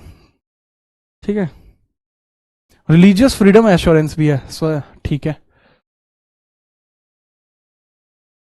देखो सी का होना चाहिए पहला, सी का होना चाहिए पहला, सी का पहला बहुत रेयर जगह पे, ये एक ही जगह पे सी में, यही काम खत्म हो जाएगा। सी का पहला। ए का तीसरा, ए का तीसरा नागरिकों की जिम्मेदारियों की मान्यता, बिल्कुल जी वही फंडामेंटल ड्यूटी है। बात खत्म हुई। मैंने सी के पहले से क्लॉ कर लिया क्योंकि भैया सी लोकल सेल्फ गवर्नमेंट ही जमीनी स्तर का लोकतंत्र है, तो सी के पहले से ही हम इसको क्लॉज अप कर सकते हैं। ठीक है, मिलाना किससे है? बहुत बढ़िया। तुम सुबह सुबह क्या खाया था भाई? As per the chapter first of preliminary of BNSS 2023 which of the following is not applicable under the act. देखो ये BNSS का है, BNS का है, भारतीय अच्छा BSA का है, भारतीय साक्ष्य अधिनियम का एक क्वेश्चन आ गया। हालांकि आपके सिलेबस में BSA भारतीय साक्ष्य अधिनियम नहीं आएगा, बट स्टिल अगर आपके सामने सवाल आ जाते हैं तो इसको मैं अलग से तो कराने वाला ही हूं, तभी भी इसके बारे में चर्चा कर लेंगे। देखो कोर्ट के ऑफिसर के सामने आप एफिडेविट नहीं दे सकते, ये क्लॉज है। ठीक है, और ये BNSS के प्रिलिमिनरी में ही बताया गया है कि डिस्ट्रिक्ट मजिस्ट्रेट हियरिंग ले सकता है, एफिडेविट सबमिट नहीं हो सकता कोर्ट ऑफिसर के सामने, ये करेक्ट है। Trial before military court, court martial के सामने ट्रायल कराना पड़ता है। प्रोसीडिंग बिफोर सिविल जज कोर्ट, वो भी हो सकता है, बट कोर्ट ऑफिसर के सामने एफिडेविट सबमिशन नहीं हो सकता, क्योंकि उसकी काम होती है तहकीकात करना। ये बीएसए में लिखा हुआ है। बीएसए लागू कब से हुआ है सर? 1 जुलाई 2024, 25 दिसंबर 2023 में यह सेट हो गया था। ठीक है, इसके बारे में भी आप याद रखेंगे। ठीक है, नेक्स्ट है under chapter 5 of BSA. BSA के चैप्टर 5 के बारे में बात की गई है। भारतीय साक्ष्य अधिनियम 2023 के अध्याय 5 के तहत कौन सा प्राथमिक साक्ष्य के रूप में योग्य नहीं है? प्राइमरी जो एविडेंस है वो क्या नहीं हो सकता, उसके बारे में बात कर रहे हैं। ठीक है, चलिए, बहुत ये इतना आसान है, मतलब पहली बार में क्या साक्ष्य नहीं बन सकते? ठीक है, फटाफट बताइए, पहली बार में क्या साक्ष्य नहीं हो सकते? मतलब आज के शुरू हुआ तो साक्ष्य क्या नहीं बन सकता आज की डेट में? Counter part document executed by one of the parties. आपस में देखो, जब पहले दिन केस हुआ है तो बाबू काउंटर पार्ट कहां से आ गया? आज केस हुआ है तो वाद विवाद तो हुआ ही नहीं। केस आ जाए तो वाद विवाद हुआ ही नहीं, तो पॉइंट सीधे तौर पर आएगा कि वाद विवाद नहीं हुआ है, तो सीधे तौर पर काउंटर पार्ट आएगा। तो इसका ऑप्शन हो जाएगा ए। फोटोकॉपी चल जाएगी पहले दिन, हैंड रिटन समरी चल जाएगी, टाइप कॉपी चल जाएगी, लेकिन वाद विवाद नहीं आ सकता। ठीक है, चलिए नेक्स्ट, अगला सवाल। विच of the following accurately describe the statutory responsibility of Lokpal?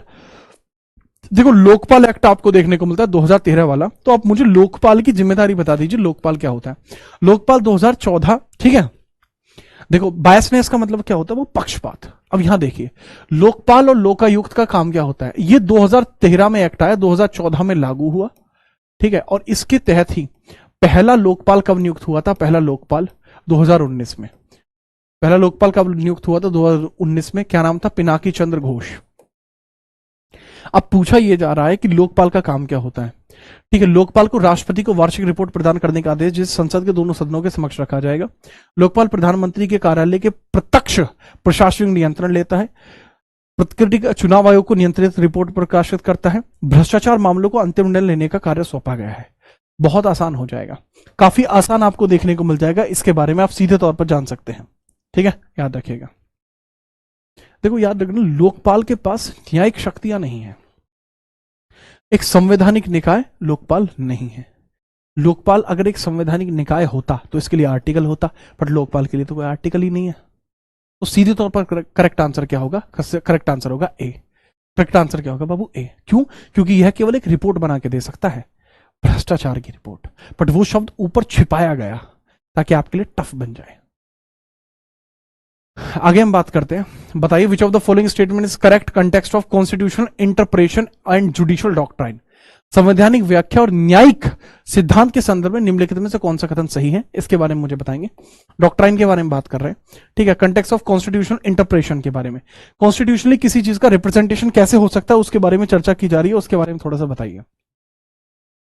देखो जी, बात यह है कि इसमें बताया गया कि संविधान का परिवर्तन किस स्तर तक संभव है, किस स्तर तक संभव नहीं है।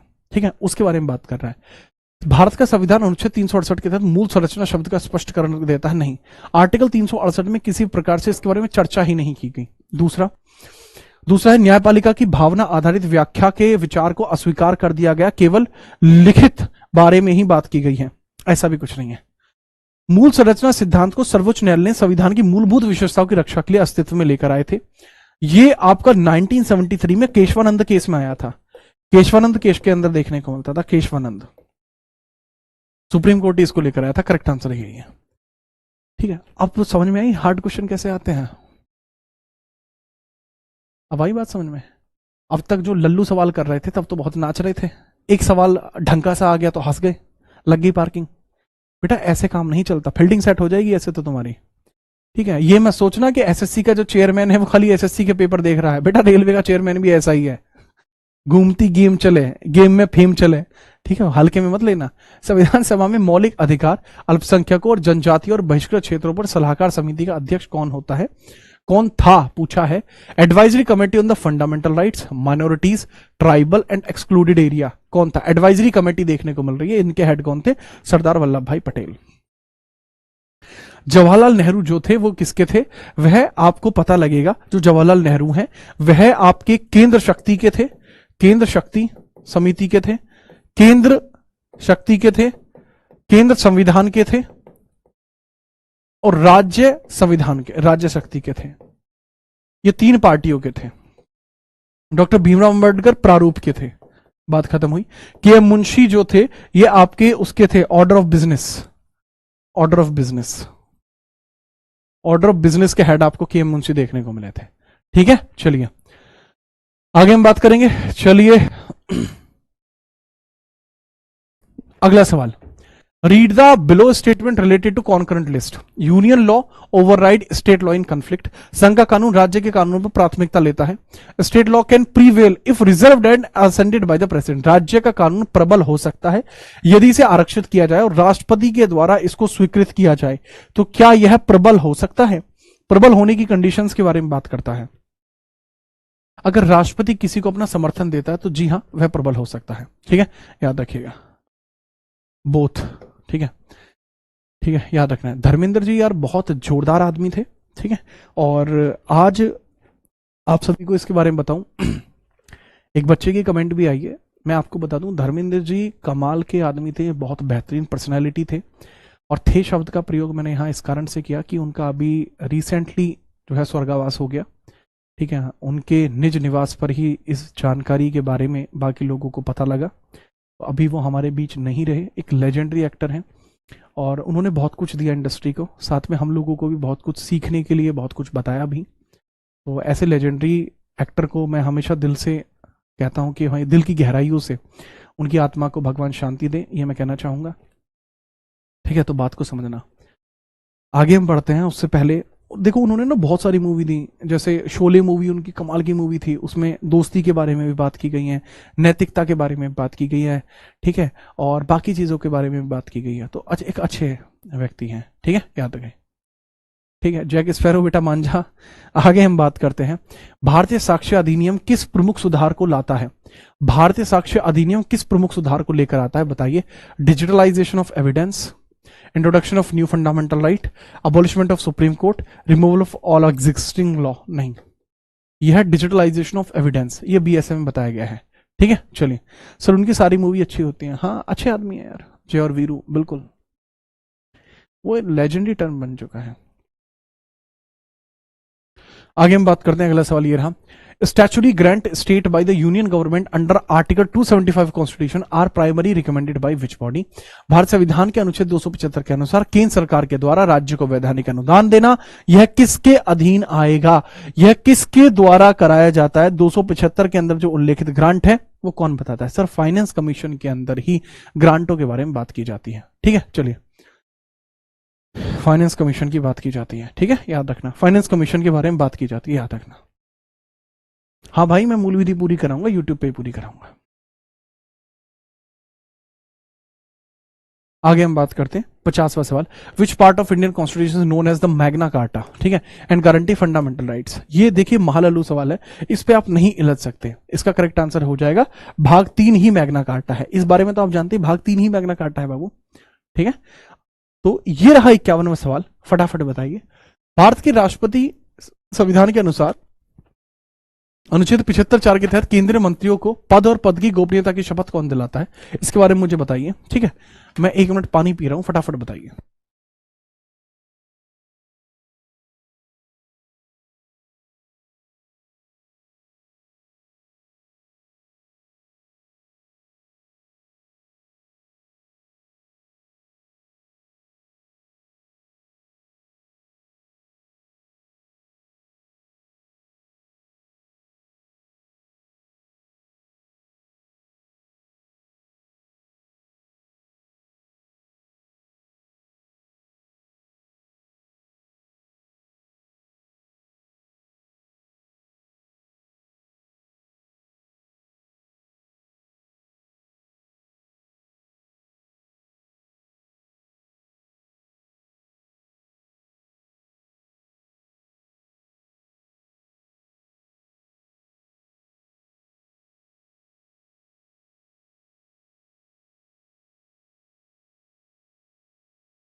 जी हाँ विक्रम बेटा मानेगा नहीं मानेगा, आरव बेटा मान जा, आ गया मैसेज।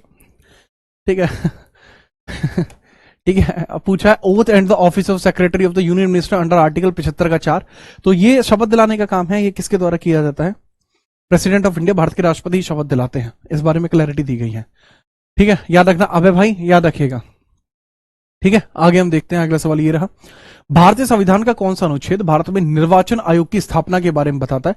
आर्टिकल 324 है जो भारत के अंदर निर्वाचन आयोग की स्थापना के बारे में बताता है। इनके बारे में याद रखना। ठीक है, इनके बारे में भी याद रखना। ठीक है आयुष भाई, इनके बारे में तगड़े तरीके से याद रखेंगे। आर्टिकल 324 के बारे में यही बताता है हमें, किसके बारे में? ये बताता है हमें चुनाव आयोग की स्थापना के बारे में। 325 में बताया गया है कि जब जब आपके निर्वाचन आयोग के द्वारा जब एक लिस्ट रेडी की जाएगी, निर्वाचन आयोग के द्वारा जब एक लिस्ट रेडी की जाएगी तो उसमें कोई भेदभाव नहीं होगा।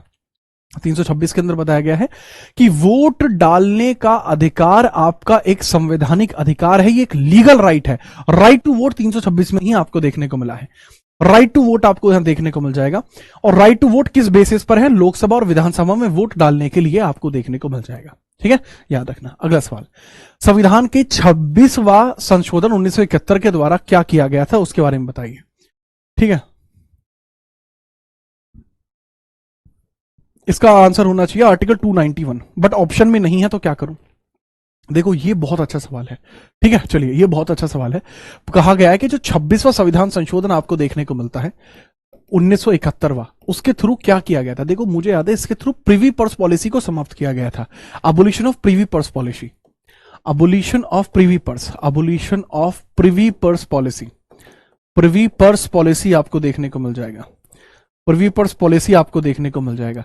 तो इसमें आर्टिकल 291 है, 291 जो इसके बारे में बात करता है, जो प्रिवी पर्स की समाप्ति करता है। प्रिवी पर्स की समाप्ति आपकी यहां पर करता है, ये 291 में बताया गया। राइट, इसके बारे में याद रखना। दूसरा इधर क्या है कि भाई आर्टिकल 362 के अंदर भी बताया गया है कि न्यायालय के द्वारा देशी रियासतों के मैटरों पर चुप्पी साधी जाएगी, तो वो भी आपको यहीं देखने को मिलता है। How does article 356 impact the federal structure of India? अनुच्छेद 356 भारत की संघीय संरचना को कैसे खराब करता है, ये बताओ। ये न्यायिक स्वतंत्रता सुनिश्चित करता है। न्यायिक स्वतंत्रता के बारे में तो बात ही नहीं की गई। प्रमोट द डिसेंट्रलाइजेशन, विकेंद्रीकरण को बढ़ावा देता है। It allow centre to dismiss state governments. It enforce cooperative federalism, यह सहकारी संघवाद को लागू करता है। तो इसके बारे में आप मुझे बताइए। ठीक है, फटाफट बताओ। ठीक है, बिना परेशानी के आप बताएंगे, इसके अंतर्गत आपको बताना होगा। ठीक है, 356 क्यों 356 है ना? हाँ, 356 क्यों जरूरी है? प्रेसिडेंट रूल होता है 356,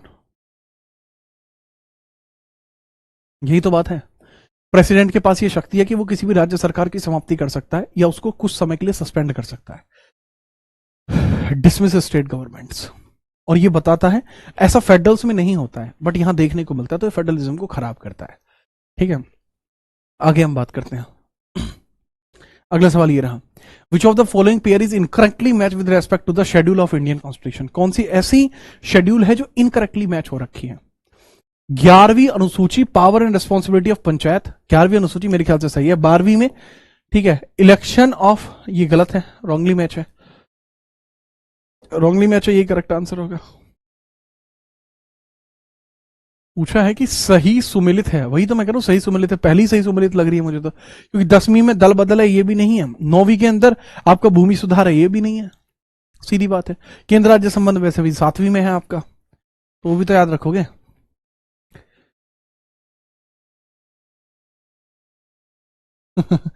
आरव, ये अच्छी बात है भाई। किस अनुच्छेद के तहत राष्ट्रपति राष्ट्रीय आपातकाल घोषित कर सकता है? आर्टिकल 352 के थ्रू नेशनल इमरजेंसी डिक्लेयर की जा सकती है। ठीक है, national emergency can be declared, national emergency can be declared, national emergency can be declared हो सकती है, कैन बी डिक्लेयर्ड हो सकती है, national emergency can be declared हो सकती है। इसके बारे में भी याद रखेंगे। ठीक है, याद रखना। ठीक है, आरव भाई ये किस प्रकार की बातें कर रहे हो? ठीक है, अब मैं बता रहा था कि भाई ये नजर रखना नहीं होता, ये ध्यान रखना होता है। यही तो दिक्कत है आप में, आप चीजों को नेगेटिवली ले जा रहे हो। भाई पॉजिटिव है वो, और महिला मित्र नहीं है भाई, ये क्या बात है? बात बहुत आगे जा चुकी है भाई। यहां ध्यान दीजिए, 352 के थ्रू ही नेशनल इमरजेंसी लग सकती है, और नेशनल इमरजेंसी के अंतर्गत भी आपको कंडीशंस देखने को मिल जाएंगी। नेशनल इमरजेंसी की कंडीशंस 3 हो सकती है। पहला, बाह्य आक्रमण हो सकता है, बाह्य आक्रमण हो सकता है, ठीक है, इसको बोलते हैं एक्सटर्नल अग्रेशन हो सकता है। दूसरा आपका क्या, युद्ध की स्थिति बन सकती है, युद्ध की स्थिति बन सकती है। और तीसरा इसमें क्या हो सकता है सर, या तो बाह्य आक्रमण है, या युद्ध की स्थिति है, या आंतरिक अशांति है। अनिक्स बांजा, आंतरिक अशांति आपको यहां देखने को मिलती है, आंतरिक अशांति, ठीक है, याद रखना, अशांति है, ठीक है, याद रखिएगा। अगला सवाल ये रहा, which schedule of Indian constitution contains provision of the disqualification of the legislature under anti defection law. Anti defection law के तहत अगर किसी की सदस्यता रद्द करनी है तो 10वीं अनुसूची के माध्यम से ही की जाएगी। इसके बारे में भी आपको पता होना चाहिए, ठीक है, इसके बारे में आपको पता होना चाहिए। नेक्स्ट है, अगला सवाल ये रहा, which of the following was the major effect of the 42वें संविधान संशोधन 1976। 42वें संविधान संशोधन 1976 का जो मेजर इंपैक्ट है वो क्या था? इट अबॉलिश द डीपीएसपी, क्या डायरेक्टिव प्रिंसिपल अबॉलिश हुए? कभी नहीं हुए। It increase the tenure of the Lok Sabha, हां जी, इन्होंने टेन्योर ऑफ लोकसभा इंट्रोड्यूस की, मतलब बढ़ाई, 1 साल बढ़ा दी थी, 5 से 6 वर्ष कर दी थी, और साथ में इन्होंने फंडामेंटल ड्यूटीज को एड ऑन कर दिया था यूएसएसआर से पिक करके, ठीक है, याद रखेंगे। अगला है कि फंडामेंटल राइट्स को सिटीजन्स के लिए लागू किया था, हाँ यार ये तो किया था, बट ये ज्यादा इंपैक्टिव है। Term of Lok Sabha for 4 year, ऐसा रिड्यूस नहीं करा था, इंक्रीज करा था। आगे हम बात करते हैं, याद रखेंगे, बहुत बढ़िया। लीजिए अगला सवाल कंप्यूटर स्क्रीन पर यह रहा, पूछा गया है कि भारतीय न्याय संहिता के संबंध में निम्नलिखित में से कौन सा कथन सही है? भारतीय न्याय संहिता मामूली अपराधों के लिए सामुदायिक सेवा को दंड के रूप में प्रस्तुत करती है, बिल्कुल करती है, पहले ऐसा नहीं था, ये नए प्रकार का प्रावधान देखने को मिलेगा। The scope of the summary trial has been limited to only serious offences under the new law. जो समरी ट्रायल्स हैं, ये भी नया इंट्रोडक्शन है, ये केवल सीरियस ऑफेंसेस के लिए हैं, ये भी ठीक है। Reformative approach aim to ensure societal reintegration of offenders, सुधारात्मक दृष्टिकोण का उद्देश्य अपराधियों को सामाजिक पुनर्व्यवस्था से स्थापित करना है। तो क्या यह भी सही है? बिल्कुल यह भी सही है। इसके अंतर्गत ये तीनों ही चीजें टर्म आपको देखने को मिल जाएंगे। All are correct, correct answer D. हाँ भाई फटाफट बताइए, ठीक है।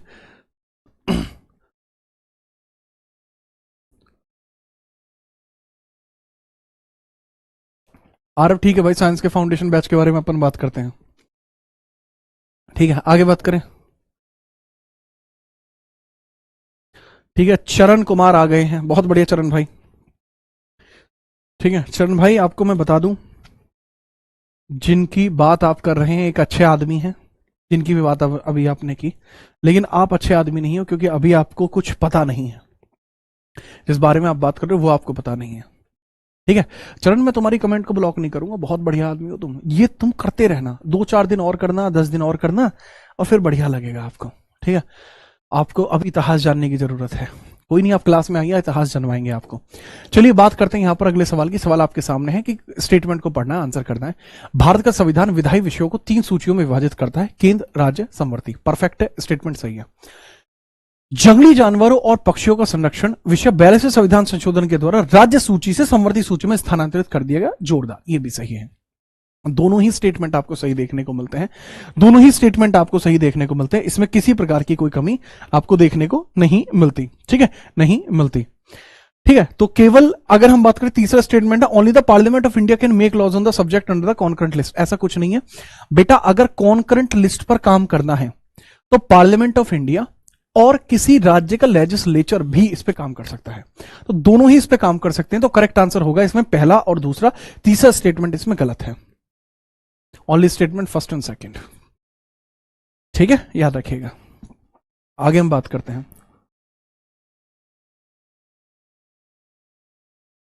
चरण कुमार, अगर मैं पुरानी बातों पे जाऊंगा ना, तो जिनका आप नाम ले रहे हैं वो भी पहले कहीं पर पढ़ा रहे होते थे, उस समय उनको भी कोई नहीं जान रहा होता था, फिर उन्होंने वो किया जिसकी वजह से आप लोग आज उनके बारे में जानते हैं, और क्योंकि आप पुराने व्यक्ति नहीं हैं इस वजह से आपको पता ही नहीं है ना। मैं उनके बारे में ज्यादा चीज बोल के नहीं चाहता कि मैं कुछ इस प्रकार का कथन कह दूं जो सच हो और आपको बुरा लग जाए। लोगों को सच्चाई नहीं सुननी, लोगों को कुछ ऐसा सुनना है जिसमें मसाला हो, और मैं हलवाई नहीं हूं जो मसाला बांटूं, समझे, इसलिए बता रहे हैं, चीजों में सुधार लाइए। हाँ जी, आगे बढ़ो। अगला सवाल ये रहा, पंचायती राज व्यवस्था को कौन सा स्तर ग्राम स्तर पर कार्य करता है, ये बता दो। गांव के लेवल पर काम कौन करता है? ठीक है।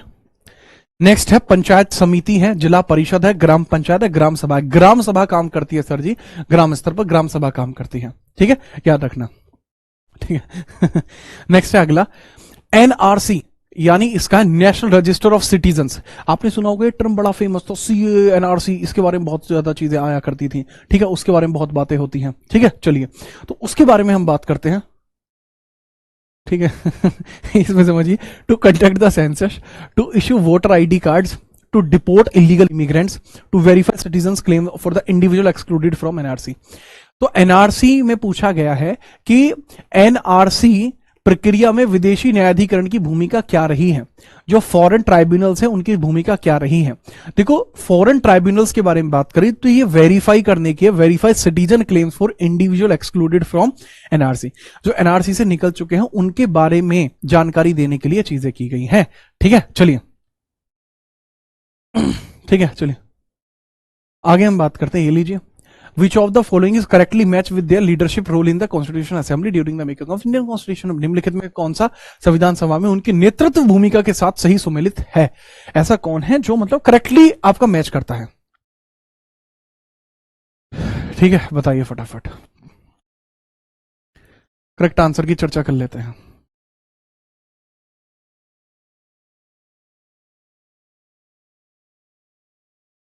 सवाल अच्छा है। ममता देवी जी, इसमें देखिए, जीवी Mavalankar, chairman of the committee of the functions of the constituent assembly, सही सुमेलित है। कमेटी फंक्शन ऑफ असेंबली नहीं, एंकर बिजनेस नहीं, इसमें तो के एम मुंशी हो जाएंगे ना, K M Munshi order of business में। The committee of the fundamental rights, fundamental right J B Kripalani भाई हो जाएंगे, जेबी कृपलानी, कृपलानी हो जाएंगे। अरे पहला स्टेटमेंट सही है, डॉक्टर भीमराव अंबेडकर प्रारूप के थे, ड्राफ्टिंग कमेटी के थे। पहला स्टेटमेंट इसमें जोरदार है और सही है। आगे बढ़िए, 63 के बाद 64वां, if a soldier fires on a mob by the order of the superior officer in the conformity with the law, तो भारतीय न्याय संहिता 2023 के थ्रू क्या ये ऑफेंस होगा? ये इतना जोरदार सवाल है जिसका कोई जवाब नहीं। बीएनएस से रिलेटेड सवाल है, रिपीटेड है, एनटीपीसी में आया है, ग्रुप डी में आ जाएगा तो बुरा नहीं मानेंगे, क्योंकि आ सकता है। ठीक है, चलिए। ठीक है, बहुत सिंपल सी बात है, बहुत बढ़िया। अनिक्स, बहुत बढ़िया। अगर हम पूछा है कि एक सैनिक अपने वरिष्ठ अधिकारी के कहने पर,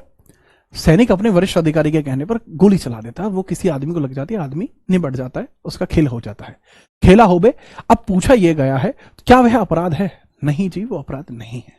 no, that's not a offence. No, because he followed the public orders. नहीं है क्योंकि उसने सार्वजनिक आदेशों का पालन किया। No, because he believed in the good faith that he was bounded by law.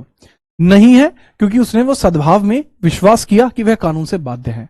तो मुझे बताइए, क्या वह कानून से बाध्य था, वह इसलिए अपराध नहीं है, या वह अपराध इसलिए नहीं है क्योंकि उसने सार्वजनिक आदेशों का पालन किया है? इसमें आप बताएंगे किस प्रकार से वह आपको देखने को मिलेगा। देखो बच्चा, पहली बात, यह कोई पब्लिक ऑर्डर नहीं था, this was not a public order. यह आदेश किसने दिया है?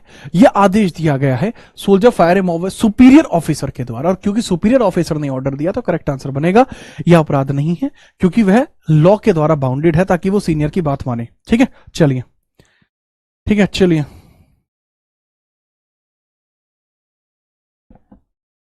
ठीक है, नेक्स्ट हम बात करते हैं 65। फटाफट इसके बारे में बात कीजिए, एमएलएस सवाल है।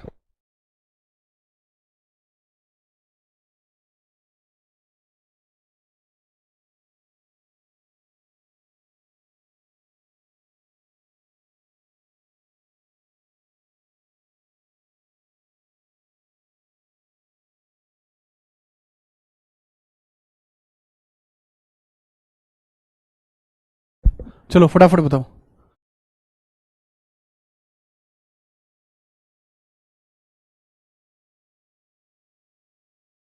नहीं आरव भाई, ऐसा नहीं है, तभी तो मैंने कहा नहीं ऐसा नहीं है। बात यह है कि आरव भाई, दोनों तरफा चीजें थी, ठीक है, एक तरफ चीजें नहीं थी, इस वजह से थोड़ा स्पष्टीकरण देना जरूरी था। The maximum strength of the Lok Sabha house की मैक्सिमम स्ट्रेंथ आपको कितनी देखने को मिल सकती है? वर्तमान में 550 सदस्य है, बट मैक्सिमम स्ट्रेंथ 552 ही रहेगी, इसके बारे में याद रखना।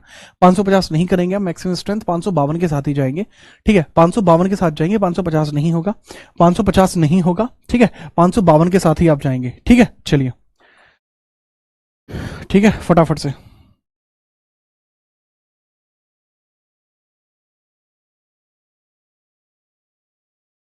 ठीक है, आगे बढ़े, बट वो 550 नहीं होगा, 552 के साथ जाना पड़ेगा, मैक्सिमम की कंडीशन है।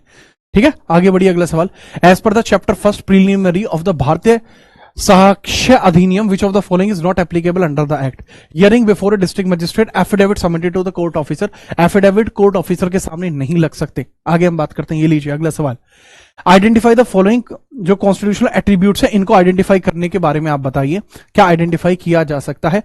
विशेषताओं से संबंधित लोकतांत्रिक मूल्यों के साथ पहचाने, कॉलम ए कॉलम बी को मिलाना है, फंडामेंटल ड्यूटी है, इक्वल वोटिंग राइट्स हैं, लोकल सेल्फ गवर्नमेंट है, रिलीजियस फ्रीडम एश्योरेंस है। तो इसके बारे में आपको बताना है। ये सवाल हो चुका है मेरे ख्याल से, ठीक है, मैंने सी बताया था, इसका ये सवाल हो चुका है, रिपीटेड है, इसको मैं काटता हूं, ठीक है, ये नहीं हुआ है। Under which of the ministry does the national productivity council operate?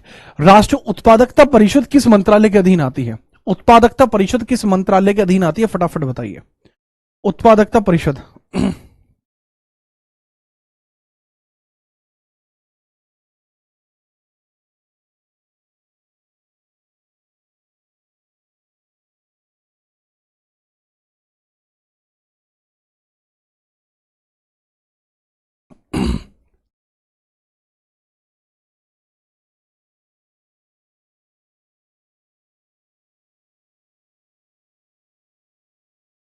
ठीक है, फटाफट बताइए। देखो बच्चे, पूछा गया है कौन सी मिनिस्ट्री के अंदर आपकी नेशनल प्रोडक्टिविटी काउंसिल आपकी चल रही होती है, उसके बारे में आपसे पूछा जा रहा है, फटाफट बताओ। देखो, प्रोडक्टिविटी बढ़ाई जाती है वाणिज्य के अंदर और बाकी चीजों के अंदर, ठीक है, तो करेक्ट आंसर होगा आपका वाणिज्य और उद्योग मंत्रालय, ministry of commerce and industry आपको देखने को मिल जाएगा। अगला, how did the medical termination of the pregnancy amendment act 2021 extend to the legal abortion framework in India? Medical termination of pregnancy अधिनियम 2021 ने भारत में कानूनी गर्भपात ढांचे को कैसे विस्तृत किया है? भारत में जो कानूनी गर्भपात का ढांचा है वो किस प्रकार से विस्तृत हुआ है, इसके बारे में आपसे पूछा जा रहा है। तो आप फटाफट से बताएंगे जी, कानूनी गर्भपात का जो ढांचा है वो आ रहा है, वो किसके कारण आ रहा है? विशेष मामलों के लिए गर्भपात की गर्भकाल सीमा को 24 सप्ताह तक बढ़ा दिया गया। अगर कोई गर्भपात कराना चाहता है तो वो 24 सप्ताह तक बढ़ा के गर्भपात करा सकता है, ठीक है, याद रखना। दूसरा है कि आपराधिक प्रक्रिया पहचान अधिनियम 2022 के तहत दी गई निम्नलिखित में से कौन सी शक्ति अपने पूर्ववर्ती कैदियों की पहचान अधिनियम 1920 के दायरे से परे है? ऐसी चीज जो 1920 में नहीं थी लेकिन 2022 में लाई गई। देखो, जितने भी ऐसे दोषी होंगे उनके बायोमेट्रिक और जैविक डेटा के संग्रह की अनुमति, इसको क्या बोला जाता है? इसको डोजियर बोला जाता है। इसको क्या बोला जाता है बच्चा? इसको डोजियर बोला जाता है कि डोजियर प्रक्रिया आजकल फॉलो की जा रही है ताकि क्रिमिनल्स की पहचान की जा सके। तो वो डोजियर सिस्टम आपको यहां देखने को मिलता है, डोजियर सिस्टम आपको यहां देखने को मिला, तो डोजियर सिस्टम के बारे में आप याद रखेंगे, ठीक है, डोजियर सिस्टम के बारे में याद रखेंगे। Which principle of digital personal data protection act 2023 ensure that the entire collecting personal data must obtain explicit consent from individual? अगर डिजिटल डेटा भी कलेक्ट करना चाहते हो तो व्यक्ति का जिसका डेटा कलेक्ट किया है उसकी जिम्मेदारी है कि वह अपने बारे में अनुमति दे, उसके बाद ही डेटा को कलेक्ट किया जा सकता है, याद रखना। ये किस प्रकार से? नेशनल एंड चॉइस, ठीक है, नोटिस एंड चॉइस फ्रेमवर्क है ये, बगैर सूचना के और बगैर अनुमति के आप किसी की भी सूचना जानकारी अपने पास नहीं रख सकते, इसके बारे में बातें की गई हैं, ठीक है। चलिए अगला सवाल, ठीक है, पार्लियामेंट से रिलेटेड है, संघ सूची से रिलेटेड सवाल लग रहा है, मुझे लग रहा है कुछ तगड़ा ही सवाल होगा। सवाल थोड़ा हैवी है, थोड़ा टफ सवाल हो सकता है, ठीक है। चलिए, पूछा जा रहा है विच of the following statement based on the union list entry is correct? संघ सूची प्रविष्टियों के आधार पर कौन सा बताना है? संसद को केंद्र और राज्य सरकार द्वारा आयोजित लॉटरी पर कानून बनाने का विशेष अधिकार प्राप्त है। बहुत बढ़िया, क्या इनको विशेष अधिकार प्राप्त है? ठीक है, लॉटरी के ऊपर क्या ये कानून बना सकते हैं? कमाल की बात यह है कि जी हाँ, लॉटरियों के ऊपर अधिकार बनाने का मतलब कानून बनाने की जिम्मेदारी केंद्र और राज्य दोनों की होती है। पहला स्टेटमेंट सही है। सहकारी समितियों के गठन और विनियमन से संबंधित मामले संघ सूची में आते हैं? बिल्कुल नहीं आते। सहकारी समितियों से संबंधित मामले राज्य सूची में देखने को मिलते हैं। ये स्टेटमेंट गलत होगा। तो जहां जहां ऑप्शन में 2 होगा वो स्टेटमेंट गलत हो जाएगा। ठीक है, तो पहला। तीसरा हम देखते हैं, भारतीय रिजर्व बैंक विदेशी मुद्रा सभी संघ के विधायी क्षेत्र में है। जी हां, मुद्रा, विदेशी मुद्रा, आरबीआई, ये तीनों के तीनों ही किसके अधीन आते हैं? ये सेंटर के अधीन आते हैं। तीनों ही सेंटर के अधीन आते हैं। तो करेक्ट आंसर होगा पहला, तीसरा और चौथा। क्या आप समझ पाए? ठीक है, आगे हम बात करते हैं। यूनिवर्सिटी ग्रांट कमीशन 1956 में स्थापित विश्वविद्यालय अनुदान आयोग की भूमिका क्या है? यूनिफॉर्म जो यूनिवर्सिटी ग्रांट कमीशन की भूमिका के बारे में बात की जा रही है। यूजीसी की भूमिका क्या होती है? ठीक है, जितने भी भारत के अंदर बड़ी बड़ी कॉलेजेस हैं, ठीक है, बड़े बड़े कॉलेजेस हैं, उनके बारे में चर्चा की जाती है। ठीक है, to oversee and fund higher education institutes in India, Bharat में उच्च शिक्षण संस्थानों की देखरेख करना और उनको वित्त पोषण करना, यही काम आपको यूनिवर्सिटी ग्रांट कमीशन में देखने को मिलता है। ठीक है, याद रखेंगे, बहुत बढ़िया। अगला सवाल, संविधान सभा में साख समिति का नेतृत्व किसने किया था? बताइए। अल्लादी कृष्णमाई अय्यर। ठीक है, कौन सी समिति है? साख समिति, क्रेडेंशियल कमेटी आपके बारे में पूछी जा रही है। वो अल्लादी कृष्णमाई एंकर नहीं किया था साख समिति का, जहां तक मुझे याद है क्रेडेंशियल साख समिति है। ठीक है, चलिए, ठीक है, तो ये भी अल्लादी कृष्णस्वामी अय्यर के द्वारा ही इसमें हेडिंग की गई है इसकी। टीटी कृष्णामाचारी आए थे किसके स्थान पर? डीपी खेतन के स्थान पर प्रारूप समिति में आए थे। चरण कुमार कह रहे हैं सर मैं भी आपसे ही पढ़ता था। बाबू आप अभी भी पढ़िए, मैं अभी भी वही पढ़ाता हूं जो पहले पढ़ाता था, और मजबूत पढ़ाता हूं। ठीक है, याद रखिएगा, पढ़ाने में चीजें से केवल बेटरमेंट आया है, उसमें कोई नेगेटिविटी नहीं है। इस चीज को आप जितना जल्दी समझेंगे उतना उचित है। नए आपराधिक कानूनों का उद्देश्य ब्रिटिश युग के कानूनों को बदलना है, जिसका ध्यान केंद्रित है। किस तरफ इसका ध्यान केंद्रित है वो बताइए। जो नए का वो हैं वो किसके लिए हैं? सर देखो, बात ये कह रहा है कि आईपीसी से हम बीएनएस में आए। आईपीसी जो आपकी बनी थी 1860 में, लागू 1862 में हुई। उसी प्रकार से बीएनएस जो बनी थी 2023 में, लागू ठीक है 2024 में हुई 1 जुलाई को। तो पॉइंट ये है कि ऐसा क्यों किया गया? हम ऐसा इसलिए करना चाहते हैं ताकि जुडिशियल डिलीवरी और सिटीजन राइट्स की सुरक्षा की जा सके, इसलिए ऐसा हुआ है। ठीक है, इसलिए ऐसा हुआ है, इसी के बारे में चर्चा की जा रही है। बात आई समझ में? ठीक है, चलिए नेक्स्ट अगला सवाल है, which body has the power to amend the union and the state power distribution under the Indian constitution? भारतीय संविधान के तहत केंद्र और राज्य शक्ति वितरण को संशोधित करने की शक्ति किस निकाय के पास है? देखो, भारतीय संविधान के तहत केंद्र और राज्य शक्ति वितरण संशोधन अधिकार किसके पास है? केंद्र के पास क्या पावर रहेगी और राज्य के पास क्या पावर रहेगी? यह कहां पर आपको देखने को मिलता है, इसके बारे में आप मुझे बताइए। केंद्र और राज्य के पास कौन कौन सी पावर रहेंगी, यह कहां पर बताया गया है, इसके बारे में आपसे पूछा गया है। फटाफट आप बताएंगे। ये कौन बताता है? सर संसद के पास ये पावर है, जो संसद और विधानमंडल दोनों के अंदर शक्तियों का विभाजन कर सकता है। Parliament has these kind of power. Parliament के पास ही इस प्रकार की पावर है। ठीक है, चलिए नेक्स्ट अगला सवाल है, विचार करना है आपको। निम्नलिखित कथनों पर विचार करिए। केंद्र और राज्य के लिए सामान्य अखिल भारतीय सेवाएं, all India services common to union and states, controlled by the state government. अच्छा, ये किसके बारे में है बच्चा? ठीक है, चलिए किसके बारे में? यूपीएससी के बारे में चीजें बताई गई हैं कि जो आपकी अखिल भारतीय सेवाएं होती है वो यूनियन और स्टेट के द्वारा कंट्रोल की जाती हैं, या फिर यह केवल राज्य सरकार के द्वारा ही कंट्रोल की जाती हैं, इसके बारे में आपसे पूछा जा रहा है। ठीक है, देखो अगर मैं बात बताऊं, जो अखिल भारतीय सेवा है जो आर्टिकल 312 में है, जो बाबू अखिल भारतीय सेवाएं आर्टिकल 312 में है, उनको केंद्र और राज्य दोनों देख सकते हैं, बट वह ओनली स्टेट गवर्नमेंट कंट्रोल नहीं होती। स्टेटमेंट है ओनली वन। बात आई समझ में? स्टेटमेंट है ओनली वन। बेटा यूपीएससी आर्टिकल 315 में है, ना कि 380 में। थोड़ा दिमाग चला लो अपना भी। ठीक है, अगला सवाल ये रहा, निम्नलिखित में से कौन भारतीय संविधान का अंतिम व्याख्याकार है? अगर इसको बोलते हैं इंटरप्रेटर, इंटरप्रेटर एब्जुडिकेशन। ठीक है, कहने की बात यह है, पूछा यह गया है बच्चे, यूपीएससी के चेयरमैन वर्तमान में अजय कुमार है। पूछा यह गया है कि संविधान के अकॉर्डिंग कोई चीज है या नहीं है, इस चीज पर अंतिम स्वीकृति कौन देता है? सर इस चीज पर अंतिम स्वीकृति सुप्रीम कोर्ट ऑफ इंडिया देता है। भारत का सर्वोच्च न्यायालय इस पर अंतिम स्वीकृति देता है कि भारत संविधान का अंतिम व्याख्याकार जो है, इंटरप्रेटर जो है, वो सुप्रीम कोर्ट है। सुप्रीम कोर्ट का काम ही ये है। ठीक है, चलिए हैं क्या लिख रहे हैं बेटा आप? ठीक है, क्या लिख क्या रहे हैं आप? आगे बढ़िए, अगला सवाल। ठीक है, अगला सवाल अब फटाफट बताएं। सवाल ये है कि ये हो चुका है, लोकपाल वाला हो चुका है, मैंने बता दिया था, राष्ट्रपति को एक वार्षिक रिपोर्ट भेजता है 80वां। ठीक है, ये भी हो चुका है, ये भी। कॉन्स्टिट्यूशन इंटरप्रिटेशन ये भी हो गया है, ये भी हो गया है, ये भी।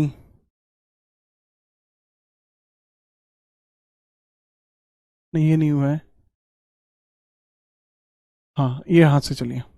5 सवाल आपके डिलीट करें हैं, 5 सवाल आपके आ जाएंगे क्योंकि वो रिपीट हो रहे थे। ठीक है, अब बताइए, which landmark case file establish the principle of judicial review in the constitution law.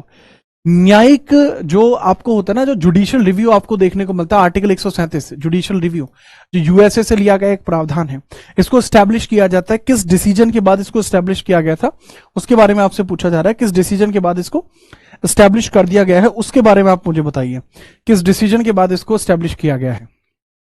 ठीक है, चलो भाई साहब, ये हमने चीज कहां से ली है? भैया ये चीज हमने ली है अमेरिका से। तो ये चीज अमेरिका में कहीं से आई होगी, इंडिया में तो कहीं से आई नहीं होगी। तो सीधी बात है, ये मैकॉलिच वर्सेस मैरीलैंड का केस था, वहां से ये चीज कहां जाती है बच्चों? वहीं से ये चीज उठ के जाती है अमेरिका में, और अमेरिका से ये चीज हम इसको अडॉप्ट करते हैं। ठीक है, चलो आगे हम बात करते हैं। अगला सवाल है, आदिवासी मामलों के मंत्रालय के अनुसार दिसंबर 2022 तक भारत के संविधान के अनुच्छेद 342 के तहत कितनी अनुसूचित जातियां आपको देखने को मिलती हैं? टोटल नंबर ऑफ अनुसूचित जाति के बारे में पूछा जा रहा है, कितनी अनुसूचित जाति आपको देखने को मिल जाती हैं। जो मिनिस्ट्री ऑफ ट्राइबल अफेयर्स की बात की जा रही है, तो कितनी जातियां आपको देखने को मिली हैं, उसके बारे में आप मुझे बताइए। ठीक है, फटाफट बताओ। ठीक है, इसके बारे में बता दीजिए। ठीक है, 1819। अरे भाई 1819 का केस तो पीछे था ना बाबू, अभी तो दूसरा केस आ गया। ठीक है, फटाफट बताओ। 730 से अधिक जातियां थी। मनीष सुरीन का क्वेश्चन का आंसर सही है। ठीक है, मनीष सुरीन का क्वेश्चन का आंसर सही है, 730। ठीक है, मनीष सुरीन का क्वेश्चन सही है, बहुत बढ़िया। ठीक है, बहुत बढ़िया। इसमें एक चेंज है, मैकुलम वर्सेस मैरीलैंड का मुकाबला वो नहीं था, मारबेरी का था, मारबेरी वर्सेस मेडिसन का था। ये मैंने देखा नहीं, मारबेरी वर्सेस मेडिसन का था, करेक्ट है, मारबेरी वर्सेस मेडिसन का केस था 1803। ठीक है, अपडेट कर लेना काइंडली। इसमें बेटा 730 ही होगा, ये करेक्ट है। आगे बढ़ते हैं, which urban local self government body manage small town limited municipal functions like street lighting and drainage. ये काम किसका होता है, ये बताइए। कौन सा शहरी स्थानीय स्वशासन छोटे शहरों का प्रबंधन करता है, जिसमें सड़क, प्रकाश, जल निकासी जैसे नगर पालिका के कार्य शामिल होते हैं? यह काम किसका होता है जिसमें इतने सारे काम आपको देखने को मिलते हैं? सर जी, ये टाउन एरिया कमेटी का काम होता है, जो इस तरीके की चीजें देखती है। ये टाउन एरिया कमेटी का काम होता है, जिसमें इस प्रकार की चीजें आपको देखने को मिलती हैं। टाउन एरिया कमेटी का काम होता है, this is the working of town area committee. ठीक है, अगला सवाल, समवर्ती सूची के कानून से संबंधित नीचे दिए गए कथनों को पढ़िए। Union law override state law in conflict. Union law अधिक प्रभावी होंगे स्टेट लॉज पर, आर्टिकल 256 में लिखा हुआ है।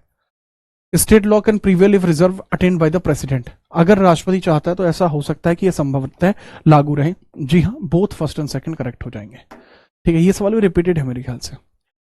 ठीक है, पूछा गया है सुप्रीम कोर्ट, यार ये भी हो चुका है सवाल, सुप्रीम कोर्ट का ये क्वेश्चन भी करा चुके हैं। अब बताइए, पूछा है कि राष्ट्रीय विकास परिषद ने सहकारिताओं पर राष्ट्रीय नीति की सिफारिश किस वर्ष में की थी? पहली बात, एनडीसी बनी थी 1952 में। तो अगर कोई भी ऑप्शन 1952 से पुराना है, कोई भी ऑप्शन 1952 से पुराना है, तो सीधे तौर पर वो आंसर नहीं हो सकता। जैसे 1947, यह आंसर नहीं हो सकता क्योंकि 1952 से पुराना है। ठीक है, यह 1952 से पुराना है, तो यह आंसर हो ही नहीं सकता था। तो जैसे 1952 में समिति बनती है, उसके ठीक 6 साल के बाद यह अपनी सिफारिशों को करना शुरू कर देती है, और ये अपनी पहली सिफारिश 1958 में कर देती है।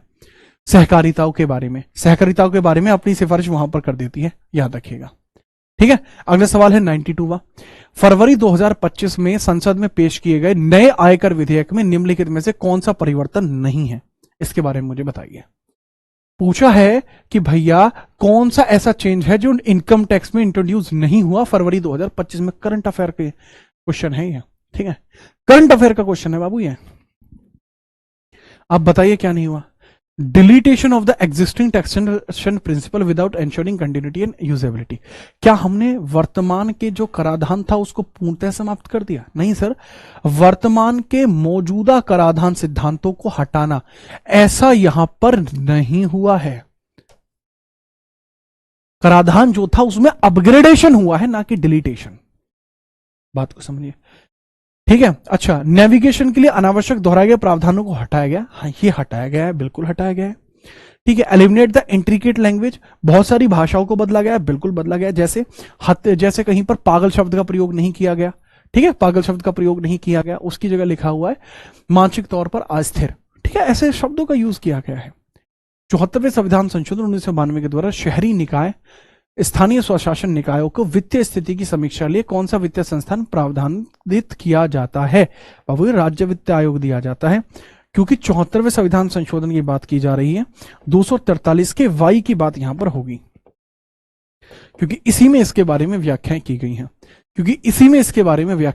हैं, हाँ, अगर ये होता गांव के लेवल पे तो फिर 243 आई होता, अगर ये होता गांव के लेवल पर तो 243 आई होता, ठीक है, तब चीजें अलग होती। अब चीजें अलग हैं, वो भी तो समझिए, ठीक है। आगे बढ़ते हैं, ये लीजिए। मार्च 2025 में भारतीय संसद ने आप्रवासन और विदेशी विधेयक 2025 पारित किया। इस कानून के द्वारा निम्नलिखित में से कौन सा अधिनियम विशेष रूप से निरस्त किया गया था? मार्च 2025 में, ओके, भारतीय संसद ने आप्रवासन और विदेशी विधेयक 2025। March 2025, Indian Parliament passed the Immigration and Foreigners Bill 2025. Which of the following act was specifically repealed by this legislation? इसके द्वारा कौन सी चीज ऐसी थी जो रिपील कर दी गई थी? इस अधिनियम के द्वारा कौन सी चीज ऐसी थी जो रिपील कर दी गई थी, उसके बारे में बताइए। सर जी, जो 1946 का फॉरेनर एक्ट था उसको समाप्त किया गया, ठीक है। जो 1946 का फॉरेनर एक्ट था उसको यहां पर समाप्त किया गया था।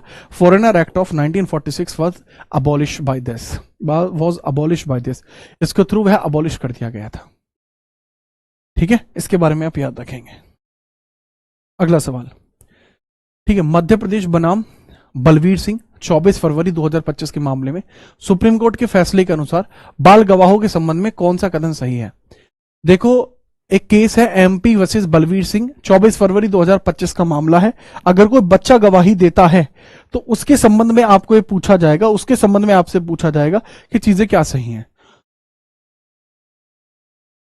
देखो, बच्चों के साक्ष्य स्वीकार हैं, ठीक है, चलिए, बच्चों के साक्ष्य स्वीकार हैं, पूछा गया बच्चों के जो साक्ष्य हैं वो स्वीकार होते हैं अगर वे स्वैच्छिक, विश्वसनीय और अप्रशिक्षित पाए जाते हैं। बच्चे के एविडेंस माने जाएंगे, ठीक है, बच्चे के एविडेंस माने जाएंगे अगर ऐसा होता है कि बच्चे के द्वारा दिए गए एविडेंस एक्यूरेट है, सही है। निक्की के लिए क्लैपिंग हो जाए, क्योंकि अभी फिर आके 40 रुपए डोनेट कर गया है एक तरफा, ठीक है, कोई दिक्कत नहीं है, ठीक है, यहां तुम एक तरफा पैसे दे सकते हो। चलिए, ये सही चीज रहेगी, ठीक है। चलिए, 14वें संशोधन अधिनियम 1962 के द्वारा भारत में कौन सा केंद्र शासित प्रदेश जोड़ा गया था? इसके बारे में बताइए। भारत में कौन सा केंद्र शासित प्रदेश था जो कि 14th अमेंडमेंट एक्ट के थ्रू जोड़ा गया था, 14वें संविधान संशोधन के द्वारा जोड़ा गया था, उसके बारे में पूछा जा रहा है, वो अब बताएंगे। 14 संविधान संशोधन के थ्रू कौन सा जोड़ा गया था? वह 1962 में है, ठीक है। 12वां नहीं पूछा बेटा, 12वां पूछा जाता तो दमनदीव गोवा होता, पूछा गया 14वां, वो होगा पुदुचेरी। बाद में चल के पुदुचेरी को, मतलब शुरुआती तौर पर इसको यूटी रखा गया, अभी तक भी ये यूटी ही है, बट इसमें विधानसभा का निर्माण कब किया गया? सर, इसमें विधानसभा कब बनी? इसमें विधानसभा कब बनी? सर, पुदुचेरी के अंदर जो विधानसभा बनती है वो बनती है 1991 में बनती है, और इसके लिए 69 CAA आपने देखा, 69वां संविधान संशोधन 1991 में यहाँ विधानसभा का निर्माण होता है, 30 सीट इसकी विधानसभा में देखने को मिलती हैं, ठीक बात है, ठीक है। चलिए, नेक्स्ट है, भारत में नागरिक उड्डयन बुनियादी ढांचे का कौन सा प्राधिकरण नियंत्रित करता है? भारत में सिविल एविएशन मैटर्स को कौन देखता है? Director general of civil aviation, ठीक है, Indian civil aviation forum, airport authority of India, ministry of road transport and highways. Sir director general of civil aviation, नागरिक उड्डयन जो आपका विभाग होता है वो इस प्रकार के कार्यों को कर रहा होता है। काफी आसान आपका ये हो जाएगा, इसके बारे में भी याद रखेंगे। ठीक है, चलिए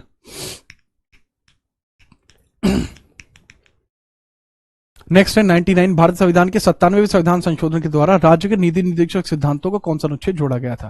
बाबू 97 संविधान संशोधन 2011 में हुआ था। इसके थ्रू 43 बी जोड़ा गया था। इसका मतलब होता है सहकारी समितियों की स्थापना होना। सहकारी समितियों की स्थापना होना वो इसका यहां पे जोड़ा गया था। 100 रुपए हो गए हैं। ठीक है, जीत सर प्लीज एक तारीफ कर दीजिए निक्की की।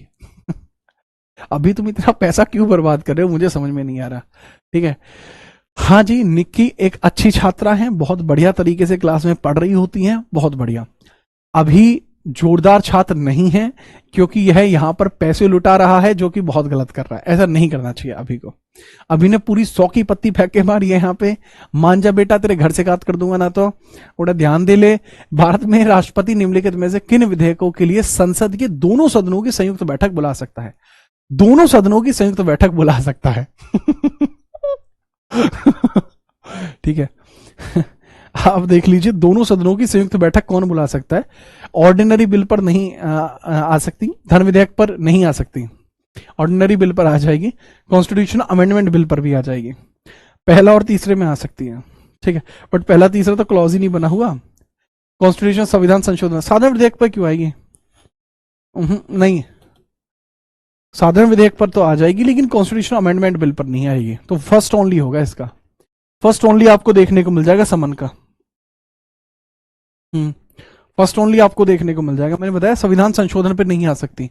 अच्छा, यहां पे भी नहीं आ सकती धन विधेयक पे, क्यों? क्योंकि इसमें राज्यसभा का तो मैटर ही नहीं होता ना भाई, यही तो पॉइंट है। ठीक है, याद रखेंगे, बहुत बढ़िया। नेक्स्ट है आपका 101वां सवाल। अपनी सलाहकारी क्षमता में केंद्रीय मंत्रिमंडल की भारत के राष्ट्रपति को दी गई सलाह को माना जाता है। अपनी सलाहकारी क्षमता में केंद्रीय मंत्रिमंडल की भारत के राष्ट्रपति के द्वारा माना जाता है, इसके बारे में पूछा जा रहा है। ठीक है, याद रखिएगा। ठीक है, किसके द्वारा? देखो, अपनी सलाहकारी क्षमता में केंद्रीय मंत्रिमंडल की भारत के राष्ट्रपति को दी गई सलाह को बाइंडिंग माना जाता है, राष्ट्रपति के लिए बाध्यकारी होती है। एडवाइजरी कैपेसिटी जो होती है, यूनियन कैबिनेट एडवाइस। ठीक है, फिर से 100 रुपए आते हुए, बहुत बढ़िया भाई। फिर ऐसा कर 11 रुपए और कर दे, फिर 251 हो जाएंगे। फिर जब निक्की का ब्याह किसी और से होगा, सुबह के भी तुम्हारे रुपए आ रखे हैं, मैं 501 का कन्यादान कर जाऊंगा निक्की के ब्याह में, क्योंकि वो तुमसे तो होना नहीं निक्की का ब्याह है, वो तो समझो। ठीक है, लिखा क्या था इसमें? कमेंट पे क्लिक करोगे उस वाले पे, इधर देख के उधर देख के करो पाओगे? नहीं, इधर से नहीं होगी, उधर से होगी। चलिए, बाइंडिंग होती है प्रेसिडेंट के लिए। नेक्स्ट है, which article of Indian constitution explicitly declare laws violating fundamental right are be void? जो मूल अधिकारों का उल्लंघन करेंगे उन सभी अधिनियमों को, मूल अधिकारों का उल्लंघन करेंगे उन सभी अधिनियमों को, मूल अधिकारों का उल्लंघन करने वाले जितने भी अधिनियम है उन सभी को रद्द कर दिया जाएगा। आर्टिकल 13 में लिखा हुआ है। कहां लिखा हुआ है? आर्टिकल 13 में लिखा हुआ है।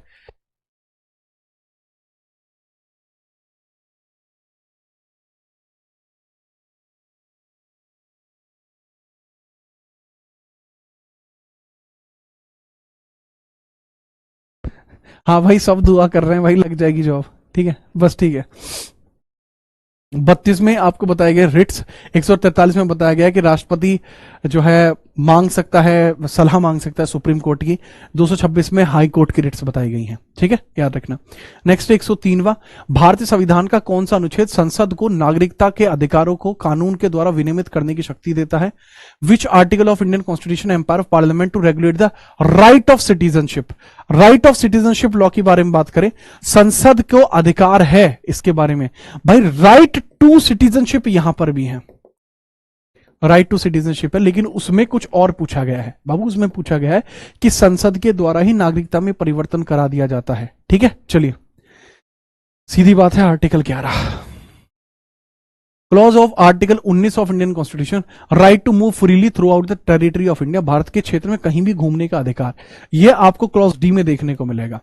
ए में है, यह है बोलने के अधिकार है। बी में है कहीं पर भी इकट्ठा होने का अधिकार शांतिपूर्वक ढंग से। सी में है संघ बनाने का अधिकार, इसी में सहकारी समिति भी आपको देखने को मिलती है। डी में है कहीं भी घूमने का अधिकार।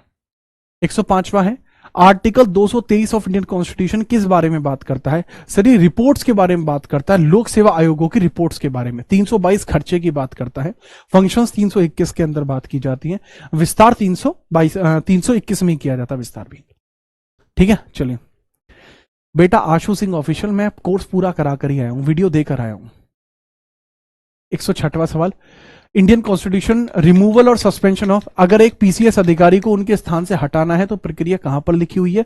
सर आर्टिकल 317 में उनको हटाने की प्रक्रिया लिखी हुई है। 317 आर्टिकल में उनको वहां उनके पद से हटाए जाने की प्रक्रिया का उल्लेख किया गया है। ठीक है, याद रखिएगा। भारतीय संविधान का निम्नलिखित में से कौन सा अनुच्छेद यह प्रावधान करता है कि दिल्ली के राष्ट्रीय राजधानी क्षेत्र के लिए एक विधानसभा होगी?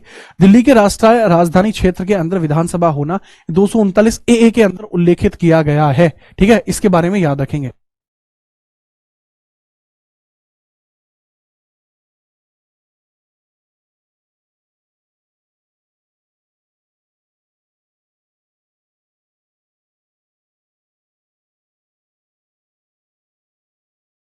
ठीक है, 239 ए के बारे में हम बात करते हैं, इसके अंतर्गत ही बताया गया। अब मैं बता दूं आपको दिल्ली को राष्ट्रीय राजधानी क्षेत्र जो घोषित किया गया था, यह क्षेत्र कब घोषित किया गया था उसके बारे में आप समझिए भाई साहब।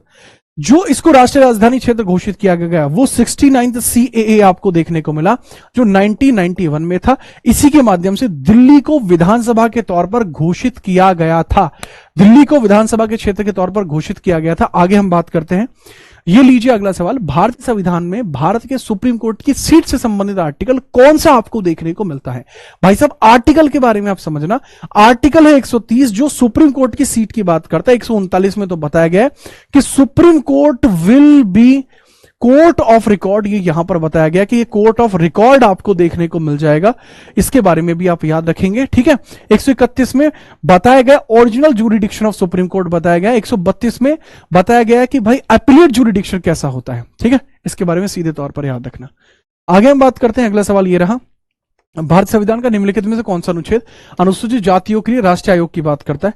जातियों के लिए है 338 होता, जनजातियों के लिए होता तो 338 ए होता। ठीक है, 38 ए होता, एनसीबीसी होता, पिछड़े वर्ग के लिए होता तो 338 बी होता, ओबीसी के लिए होता, एनसी ओबीसी के लिए होता तो 340 होता। ये सारे ही प्रावधान आपको याद रखने हैं। ठीक है, आगे हम बात करते हैं, भारतीय संविधान का वह अनुच्छेद जो राज्यपाल की सभी कार्यकारी शक्तियों से संबंधित है वो कौन सा है? राज्यपाल की सभी कार्यकारी शक्तियां 154 में है, बताया जाता है राज्य की सभी कार्यकारी शक्तियां राज्यपाल की होंगी। यहां पे खत्म होती है आज की क्लास।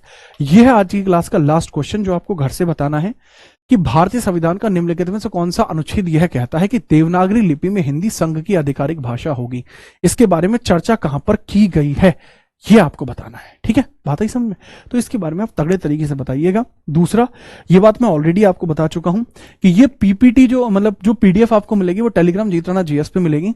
ये जो बैच आपको मिलेगा सिलेक्शन वे एप्लीकेशन पे मिलेगा, जो भोकाल बैच आपको देखने को मिल रहा है, और जो अभी आपको एक ताबड़तोड़ वन शॉट क्लास देखने को मिलने वाली है। जो ताबड़तोड़ वन शॉट क्लास आपको कहां देखने को मिल जाएगी उसके बारे में हम बात करते हैं तगड़े तरीके से, उसके बारे में हम बात करेंगे। निश्चिंत हो जाइए भाई साहब। ठीक है, आपको एक वन शॉट क्लास देखने को मिलने वाली है जो आपको देखने को मिलेगी सिलेक्शन वे एप्लीकेशन के, सिलेक्शन वे यूट्यूब चैनल के ऊपर आपको देखने को मिल जाएगी। ठीक है, यहां पाएंगे, यहां पर आपको देखने को मिल जाएगी लाइव के सेक्शन में। अभी आपकी क्लास सेट हो जाएगी जिसमें आप जान पाएंगे।